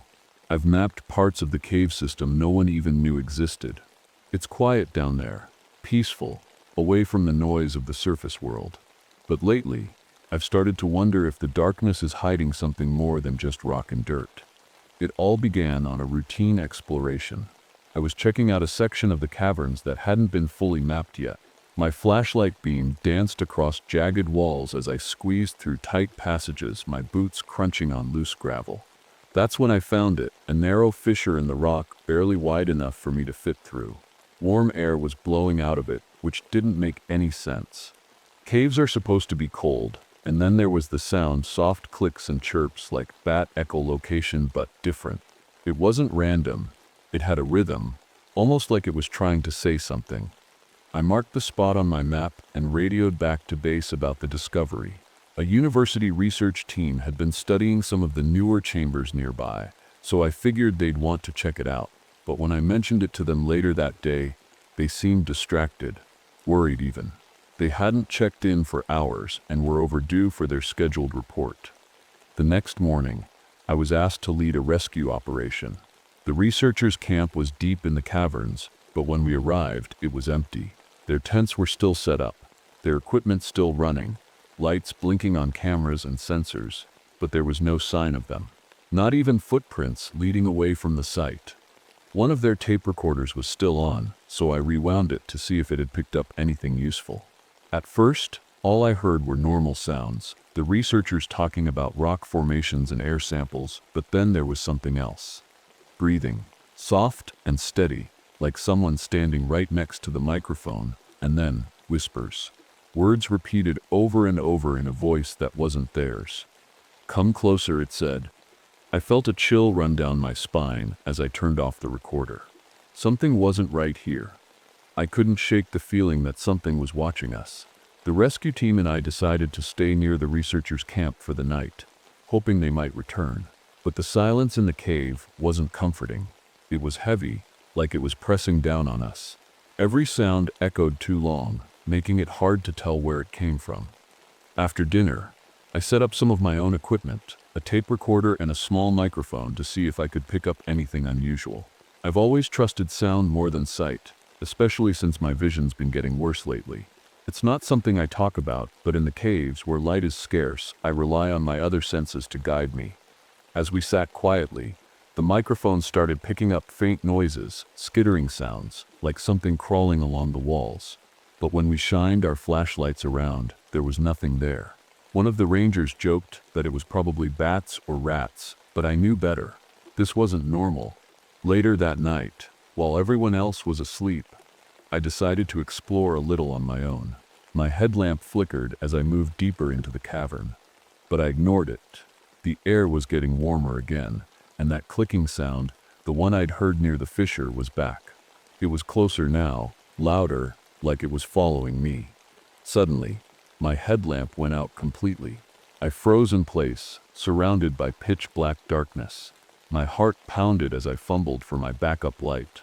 Before I could turn it on, I felt something touch my face, cool and dry fingers brushing against my cheek. It wasn't rough like an animal's paw. It felt human. I stumbled backward and finally managed to switch on my backup light. The beam cut through the darkness, but there was nothing there, just empty rock walls. My tape recorder was still running in my pocket, so I rewound it to see if it had caught anything. The playback sent chills down my spine. There were skittering sounds again, closer this time, and then a faint voice whispering words I couldn't understand. It didn't sound angry or aggressive. It sounded curious. I hurried back to camp and didn't mention what had happened to the others. They wouldn't believe me anyway, not yet. The next morning, I couldn't stop thinking about what had happened. I replayed the tape over and over, trying to make sense of the whispers and the strange movements. But the more I listened, the more uneasy I felt. Something was down here with us, something that didn't belong. As we searched deeper into the caverns for any trace of the missing researchers, I stumbled upon an old tunnel that wasn't on any of my maps. The walls were rough, not like the smooth limestone of the main chambers. It looked like someone had carved it out by hand. Curious, I followed it until I reached a small chamber filled with rusted mining equipment, pickaxes, lanterns, even a few rotting wooden crates. I found a leather-bound journal tucked inside one of the crates. The pages were brittle and yellowed with age, but I could still make out some of the writing. It was from a miner who had worked here in the late 1800s. He wrote about strange encounters deep in the caves, about hearing tapping sounds that seemed to mimic their tools and seeing pale figures in the darkness. One entry stood out. The children came again last night, pale as ghosts, with long arms and no eyes. They watched us from the shadows, whispering things we couldn't understand. We thought they were harmless until 19 men disappeared in a single night. I felt my stomach drop as I read those words. Pale children? No eyes? It sounded too much like what I'd experienced the night before. When I returned to camp, one of the surviving researchers approached me. She was pale and shaking, clearly terrified. She told me she'd been analyzing some of the sounds we'd recorded and had a theory about what might be down here. According to her, these creatures could be humans, or at least something that evolved from humans. She explained how people trapped underground for thousands of years might adapt to permanent darkness, losing their sight but developing heightened senses like hearing and touch. Over time, they could form a hive-like consciousness to survive as a group, sharing thoughts and memories through sound. Her theory made sense in a horrifying way. These creatures weren't just animals, they were intelligent, and they'd been here long before us. By now, I knew we were in serious danger. Whatever was down here wasn't just watching us, it was studying us. It had been listening to our conversations, mimicking our movements, and waiting for the right moment to act. I started noticing a pattern in the way things were happening. Every time someone's flashlight flickered or their equipment failed, it was like the creatures were testing us, isolating one person at a time. I spent hours going over the recordings we'd collected, trying to figure out what they wanted. The whispers were becoming clearer, repeating fragments of our own words back to us. It was eerie, like hearing your own voice coming from somewhere you couldn't see. Then it hit me. The tapping sounds we'd heard earlier weren't random. They were trying to communicate. I remembered the miner's journal and how the creatures had mimicked their tools. Maybe they were using sound as a kind of language. I grabbed a metal rod from the camp and started tapping it against the cave wall in simple patterns, 3 taps, then 2 taps, then 3 again. For a while, there was no response. The silence stretched on so long that I started to feel foolish. But just as I was about to give up, I heard it 3 taps, then 2, then 3. My heart raced as I tapped back again, this time adding an extra beat at the end. The response came almost immediately, matching my pattern exactly. They understood me. Over the next hour, I kept tapping out different sequences, trying to see how much they could follow. It was slow at first, but eventually, they started adding their own variations, patterns I hadn't tapped out myself. It was like they were teaching me their language. Then came the message that sent chills down my spine. 5 taps in quick succession, followed by a long pause, and then 5 more taps. I didn't understand what it meant at first, until one of the researchers pointed out that it matched Morse code for a single word: join. I froze as the realization sank in. They didn't see us as enemies or prey. They saw us as potential additions to their hive mind. They wanted us to become part of them. I didn't sleep that night. None of us did. The idea that these creatures wanted us to join them was terrifying. What did that even mean? Were they trying to turn us into one of them? Were the missing researchers already part of their hive mind? The questions kept swirling in my head, but there were no answers. Just the steady, oppressive darkness pressing in from all sides. The next day, 2 rangers volunteered to explore a narrow fissure nearby, hoping it might lead to the missing researchers. The opening was so tight they had to crawl through on their stomachs, dragging their equipment behind them. They radioed back every few minutes to update us, but after about half an hour the signal went silent. We called out to them, but there was no response. All we could hear were faint echoes of their voices coming from deep inside the fissure. I lowered a microphone into the opening, hoping it might pick up something we couldn't hear with our own ears. At first, the recording sounded normal, just the rangers talking to each other as they moved deeper into the passage. But then their voices started to change. They became slower, hollow, like they were speaking underwater, and then came the begging. "Help us," one of them said, his voice trembling. "Please, join us." The other ranger Sip's voice followed shortly after, repeating the same words over and over. "Join us." We tried everything to reach them, calling out, shining lights into the fissure, but it was no use. Whatever had taken them was too far in for us to follow. As if things couldn't get worse, my vision started deteriorating rapidly.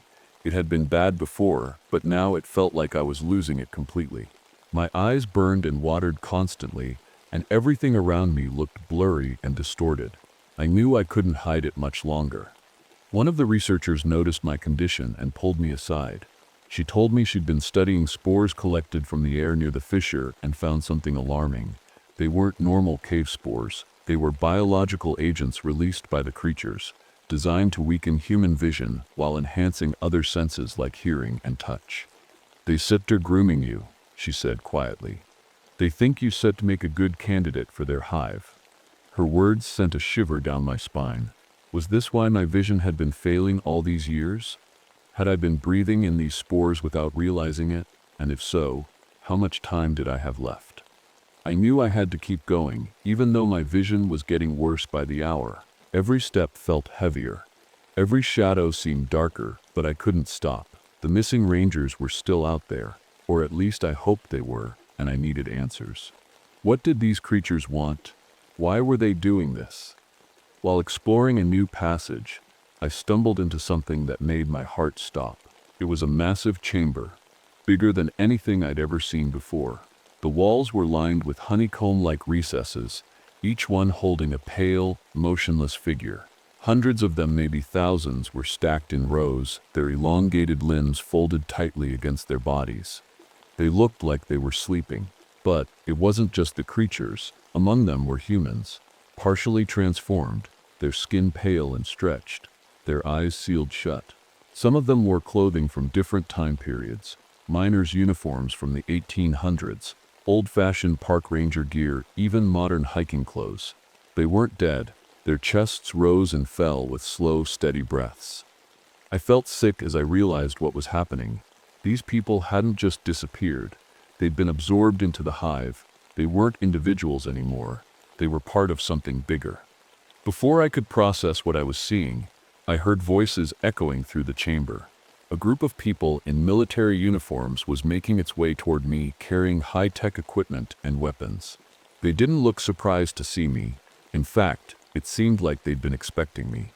One of them introduced himself as Dr. Harris, a scientist working with the government. He told me they'd known about the creatures for years, but kept it quiet to avoid public panic. According to him, the hive's ability to share memories and adapt biologically made it a potential goldmine for military research. "They set perfect soldiers," he said coldly. "No fear, no hesitation, complete unity. If we can harness their biology, we said'll have an unstoppable force." I couldn't believe what I was hearing. These creatures weren't monsters. They were survivors, adapting to a world without light, and now the government wanted to turn them into weapons. Dr. Harris told me their plan was simple. Capture a few specimens for study and destroy the rest of the hive to prevent any risk to the surface world. But as I looked around at the sleeping figures in the chamber, the humans and creatures alike, I knew this wasn't right. I didn't trust the military team. Their cold, calculated approach to the creatures felt wrong, like they were treating living beings as experiments instead of survivors. But I didn't have time to argue. They were already setting up containment equipment, metal cages, electromagnetic pulse devices, and sonic weapons designed to disrupt the hive's communication. As they moved deeper into the chamber, the creatures began to stir. The pale figures unfolded their limbs and turned toward us, their eyeless faces tilting as if they could sense every movement. The air grew thick with tension and the clicking sound started again, louder this time, faster, more urgent. The first trap was triggered. A loud pulse echoed through the cavern and several creatures collapsed to the ground, twitching violently. But instead of retreating or panicking, the rest of the hive responded with terrifying precision. They flooded the chamber with movement, skittering along walls and ceilings, collapsing tunnels behind them to cut off escape routes. The military team tried to fight back, but it was useless. Every time they fired a weapon or set off another pulse, the hive adapted. They used their elongated limbs to disable equipment and their paralytic secretions to immobilize soldiers. Within minutes, half the team was gone, dragged into narrow fissures too small for anyone else to follow. In the chaos, I felt something brush against my arm, a gentle touch, not aggressive or violent. One of the creatures stood in front of me, its pale skin glowing faintly in the dim light. It didn't attack, it just stood there, waiting. And then I heard it, the tapping sounds from earlier, but this time they weren't coming from the walls. They were inside my head, echoing like whispers in my mind. The hive was speaking to me directly. "You are blind," it said in a voice that wasn't a voice but a feeling, a vibration in my thoughts. "We can save you." I staggered backward, overwhelmed by what I was experiencing. The hive showed me flashes of their world, a sensory explosion where sound became color and vibration became light. It was beautiful and terrifying all at once. They weren't offering me survival, they were offering transformation. If I joined them, I wouldn't be blind anymore. I'd see in ways no human ever could. But I wouldn't be myself anymore either. I'd be part of them. The cavern was chaos.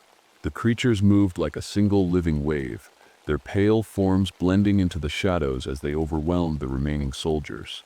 Screams echoed off the walls, but they were quickly swallowed by the clicking and tapping of the hive. I stood frozen in the middle of it all, my mind spinning from what they had shown me. The military team's leader, Dr. Harris, was shouting orders to his men, but it was clear they were losing. The sonic weapons had worked at first, but now the creatures seemed to anticipate every move. They collapsed tunnels, redirected air currents, and used the cave itself as a weapon. It was like fighting the earth itself. I knew I had to act. If I didn't, everyone, soldiers and creatures alike, would die down here. My vision was almost completely gone now, but I could still hear everything. The faint hum of the hive's whispers in my mind, the desperate shouts of the soldiers, and the rhythmic tapping that seemed to guide me. I made my way to the edge of the hibernation chamber, where a series of narrow passages led deeper into the hive's territory. The creatures didn't stop me. They parted like a wave clearing a path. They knew what I was about to do. Dr. Harris saw me moving and yelled after me. "Blackwood, what are you doing? You're going to get yourself killed." But I ignored him. He didn't understand. I reached a central point in the cavern system, a weak spot where several tunnels converged. If I triggered a controlled cave-in here, it would seal off most of the hive's chambers from the surface world, cutting them off from human interference while giving them a chance to survive deeper underground. But there was a cost. If I stayed here too long, I wouldn't make it out in time. The hive must have sensed my plan because their whispers grew louder in my mind. "Stay," they said. "We will save you." I hesitated for a moment. My vision was gone now, completely black, but in its place I felt something else, an awareness of everything around me. The vibrations of footsteps on stone, the faint rustle of air currents through narrow passages, it all painted a picture in my mind more vivid than sight ever could. The creatures weren't forcing me. They were offering me a choice. If I joined them, I wouldn't just survive. I'd become something more, but I couldn't give up who I was. Not yet. With trembling hands, I set off a series of charges we'd brought for emergencies like this. The ground shook violently as rocks tumbled down around me, sealing off the main chambers one by one. Dust filled the air, and for a moment, everything went silent. When I woke up, I was lying near the entrance to one of the upper chambers. Somehow, the hive had carried me out before the collapse trapped them completely. My vision hadn't returned, but I could still feel their presence, faint whispers at the edge of my thoughts. The military team had been forced to retreat after losing most of their men. Dr. Harris didn't say much as he passed me on his way out. Just a cold glare that told me he blamed me for everything that had happened. The park reopened weeks later with new restrictions on certain areas of the caverns. Officially, the incident was blamed on unstable rock formations and gas leaks. Nothing about missing researchers or strange creatures. But sometimes, late at night when I'm alone in my office, I find things that weren't there before. Maps of unmapped chambers drawn with impossible precision or faint tapping sounds echoing through sealed-off passages. And every now and then, I hear them whispering, "Thank you."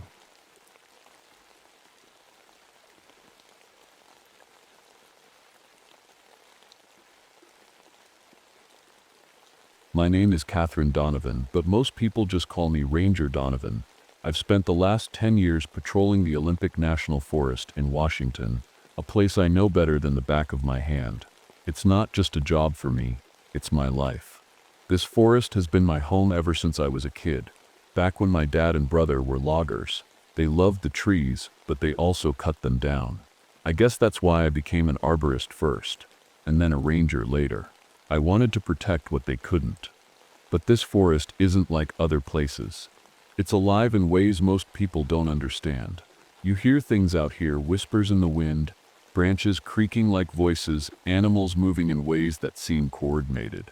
I've always felt there was something watching me, especially when I wander deep into the old growth areas where the trees are so big it feels like stepping into another world. Maybe it's just my imagination, or maybe it's because of the stories my dad used to tell about forest guardians. He said they were spirits that protected the ancient trees, but I always thought he was just trying to scare me. That was before everything started happening. It began with the poachers. Illegal logging is a big problem out here, and I've made it my mission to stop it. But this time was different. We found two men strung up in trees, their bodies twisted and tangled in roots that had grown right through them, like the forest itself had swallowed them whole. Their blood wasn't blood anymore, it was amber-colored sap. The sight of it made my stomach turn, but what really got to me was how fast it had happened. Those roots had grown overnight. The local sheriff didn't know what to make of it, but he chalked it up to some kind of freak accident or animal attack. I knew better. This wasn't normal, not even close. Then there were the trail markers. They showed up out of nowhere, small stacks of stones and carved wooden symbols pointing away from certain parts of the forest. When I asked some of the local indigenous elders about them, they refused to talk about it. One man told me, "Stay away from the walking trees," and wouldn't say another word. I should have listened. I couldn't shake the feeling that something was wrong. Really wrong. The forest felt different. Heavier somehow, like it was holding its breath. Every time I went out on patrol, I'd catch glimpses of things that didn't make sense. Shadows moving where there shouldn't be any. Trees swaying even when the air was perfectly still. And animals acting strange. Deer would freeze and stare at me with wide, unblinking eyes, and birds would stop singing the moment I stepped into certain areas. Then there were the logging sites. A few of them had been hit by what looked like sabotage. Chainsaws were snapped clean in half, trucks had their tires shredded, and entire stacks of cut logs were burned to ash. But here's the weird part. It wasn't random destruction. Whoever or whatever did this had precision. The cuts on the equipment looked like they had been made by tools, not claws or teeth. But when I checked the motion-activated cameras we'd set up around the sites, all I saw were trees swaying in the wind. No people, no animals. One night, I decided to patrol one of the illegal logging sites myself. It was late, and the forest was pitch black except for the beam of my flashlight cutting through the darkness. The air smelled damp and earthy, but there was something else underneath. A faint metallic tang that made me uneasy. I was about to head back when I saw it. At first I thought it was a man carrying something heavy, a body maybe, but as I got closer, I realized it wasn't a man at all. It looked like it was made entirely of twisted branches and roots, its limbs creaking as it moved. Its eyes glowed like molten amber in the dark, casting an eerie light on the ground around it. It didn't walk. It glided, slipping through underbrush as if it wasn't even solid. I froze, my heart pounding so hard I thought it might burst out of my chest. I wanted to run, but my legs wouldn't move. All I could do was watch as it disappeared into the trees with its burden, a lifeless logger whose face was pale as death. When I finally managed to pull myself together and follow its trail, there was nothing there, no footprints, no broken branches, not even a hint that anything had passed through. It was like it had melted into the forest itself. The next day, I found myself digging through old records at the ranger station and asking questions about strange incidents in the area. That's when I learned about a pattern: violent deaths near logging operations going back over 100 years. The details were always vague, but indigenous accounts described the forest taking back what was stolen in blood. It sounded ridiculous at first, like something out of a campfire story, but after what I'd seen, I wasn't so sure anymore. I couldn't stop thinking about that thing, the way it moved, the way its eyes seemed alive, and what it meant for this forest. After that night, I couldn't sleep. Every time I closed my eyes, I saw those glowing amber eyes staring back at me. I knew I needed answers, but I didn't know where to start. That's when I remembered something. My dad's old journal. I hadn't looked at it in years. After the accident that killed him and my brother, I couldn't bring myself to go through his things. But now, something told me it might hold the key to understanding what was happening in the forest. I dug it out from an old box in my cabin and started flipping through the pages. Most of it was what you'd expect: notes about logging jobs, sketches of trees, and little reminders about equipment. But toward the end, his writing changed. It became different. He wrote about strange things he'd seen deep in the forest, trees that seemed to move when no one was looking, animals acting as if they were being watched, and whispers that came from nowhere. He called them timber guardians. One entry stopped me cold. The forest isn't set just alive, it sets aware. The old growth stands are its heart, and it protects them fiercely. Blood wakes the sleeping heart. Blood. The word sent a chill down my spine. Was that what had happened to those poachers? Had their blood somehow triggered something? My dad's last entry was even more unsettling. If we take too much, it will take back what is owed. The date on that entry was the day before the accident that killed him and my brother. I didn't know what to think. Was my dad trying to warn us? Or had he just lost his mind after spending too much time in the woods? Either way, I couldn't ignore the feeling that this was all connected. My family's tragedy, the poachers, the walkers, all of it. I started digging deeper into local history and found reports of similar incidents going back over a century. Every time logging operations expanded into untouched parts of the forest, people would go missing or turn up dead under mysterious circumstances. The details were always vague: freak accidents, wild animal attacks, but indigenous accounts told a different story. They spoke of walking trees and a mother tree at the heart of the forest that could wake its children to defend itself. It sounded impossible, but so did everything else I'd seen. I knew one thing for sure: this wasn't over. Whatever was happening out there wasn't going to stop on its own. I wasn't ready for what came next. The forest wasn't just warning us, it was fighting back. It started with a logger who stumbled into the ranger station one morning, barely able to stand. His face was pale, his clothes soaked in blood, and his arms were covered in deep gashes. But it wasn't just the cuts that caught my attention. His wounds were filled with splinters. Not normal splinters, though. These were thick, dark pieces of wood, almost like roots, and they seemed to be growing under his skin. He collapsed before he could say much, but I managed to get a few words out of him. The trees, they stepped out of their own shadows. His voice cracked as he said it, and then he passed out. We rushed him to the hospital, but things only got stranger. The doctors tried to remove the splinters, but they wouldn't stop growing. They spread through his body like vines, twisting around his bones and muscles. By the time I saw him again, his skin had started turning rough and brown, like bark. He didn't look human anymore, and when he woke up, his eyes glowed amber. I knew then that whatever was happening in the forest wasn't just about protecting trees, it was changing people. I started digging deeper into the logging companies operating in the area. What I found made me sick. The executives knew about the walkers, or at least they knew something dangerous was out there, but they didn't care. To them, worker deaths were just part of the cost of doing business. They'd been falsifying reports and disposing of bodies to keep everything quiet while they pushed deeper into the old-growth sections of the forest. One report stood out, a memo from a company higher up warning that the forest resistance is escalating. Resistance. They made it sound like they were at war with the woods, and maybe they were. I confronted one of the executives at a town meeting, but he brushed me off like I was crazy. "Trees don't fight back," he said with a smirk. But I could see the fear in his eyes. He knew I was right. The more I learned, the more it felt like everything was spiraling out of control. The walkers weren't just targeting loggers anymore. They were spreading beyond the forest, showing up near homes and towns where company employees lived. Their attacks were getting smarter, more coordinated, as if they were planning something bigger. And then it hit me. The This wasn't random violence.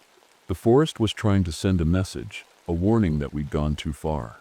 But how do you reason with something that isn't human? Something that doesn't think or feel the way we do? I didn't know if it was even possible, but I had to try. I thought I understood the forest, but I was wrong. It wasn't just alive, it was ancient, powerful, and angry. And now it had noticed me. It happened during one of my patrols. I was following a trail near the old growth section, trying to figure out where the walkers were coming from.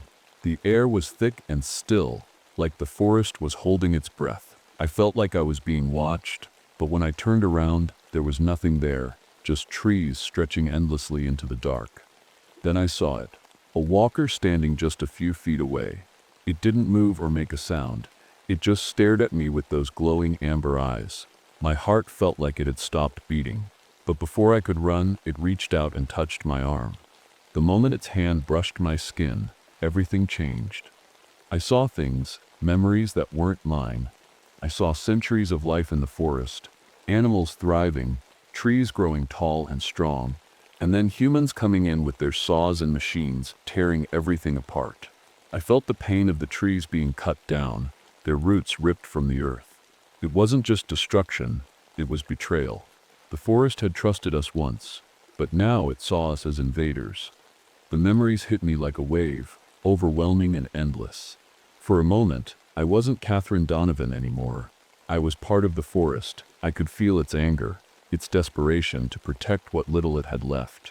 But beneath all that rage was something else. Sadness. The heartwood wasn't just fighting to survive. It was mourning everything it had lost. When the walker let go, I collapsed to my knees, gasping for air. My arm burned where it had touched me, but there was no mark, just a strange warmth spreading through my veins. I didn't know what had happened to me, but I could feel something different inside. The forest wasn't just watching me anymore. It had connected with me. Somehow I'd become part of it. I didn't want to believe it at first. I didn't want to accept that I might be changing. But deep down I knew the truth. The forest had chosen me for something, and there was no turning back. After that encounter, I couldn't look at the forest the same way. I could feel it now, like a low hum in the back of my mind. The trees seemed to lean toward me when I walked by, their branches brushing against my shoulders as if they were trying to tell me something. Animals didn't run from me anymore. They watched me, calm but alert, like they knew I wasn't just another human. But the forest wasn't calm, it was preparing for war. The logging company wasn't backing down. After losing workers and equipment, they brought in mercenaries, men armed with chainsaws, flamethrowers, and heavy machinery.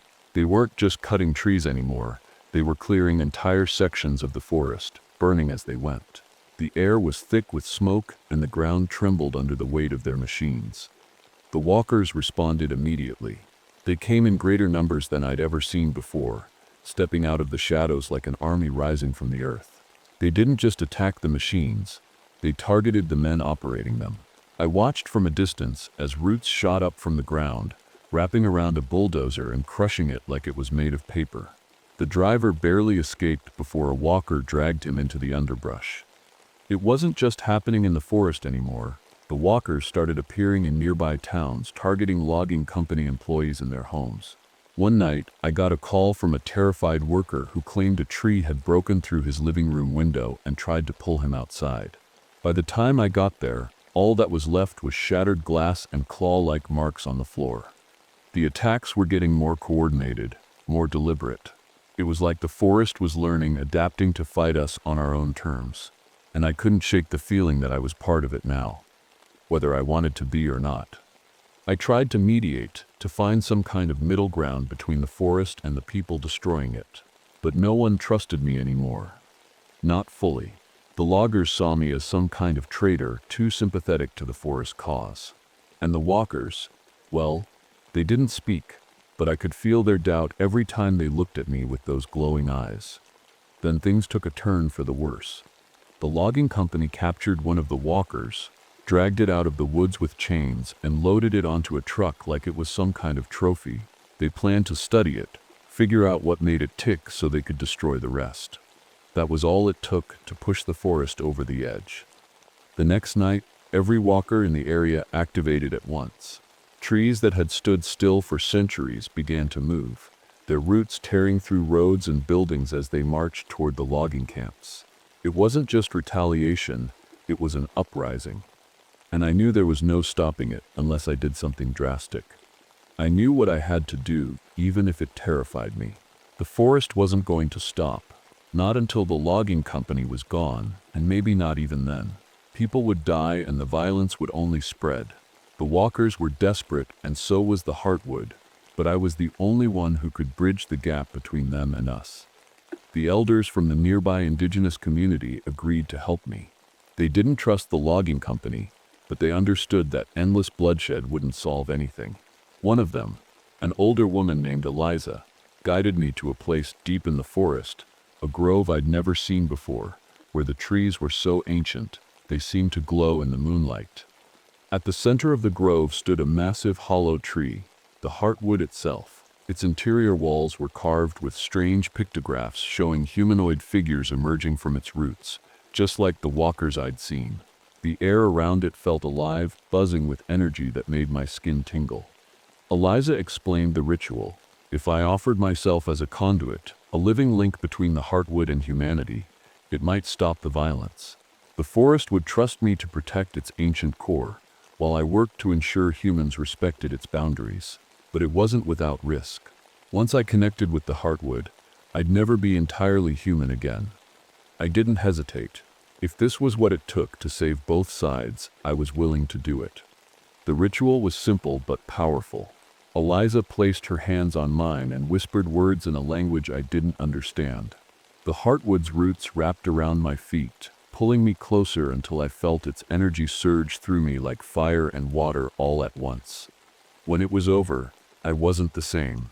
My body looked human, but I could feel the forest inside me, its thoughts, its memories, its pain. Plants grew toward me when I walked by, blooming out of season as if they recognized me now. The walkers retreated that night, melting back into the woods. The logging company mysteriously lost all their permits after a fire destroyed their records. And as for me, well, I stayed in the forest as head ranger. My cabin is quiet now, except for one strange thing: my father's journal keeps filling up with new pages written in a language no one can translate. The forest is watching through me now, and it's waiting.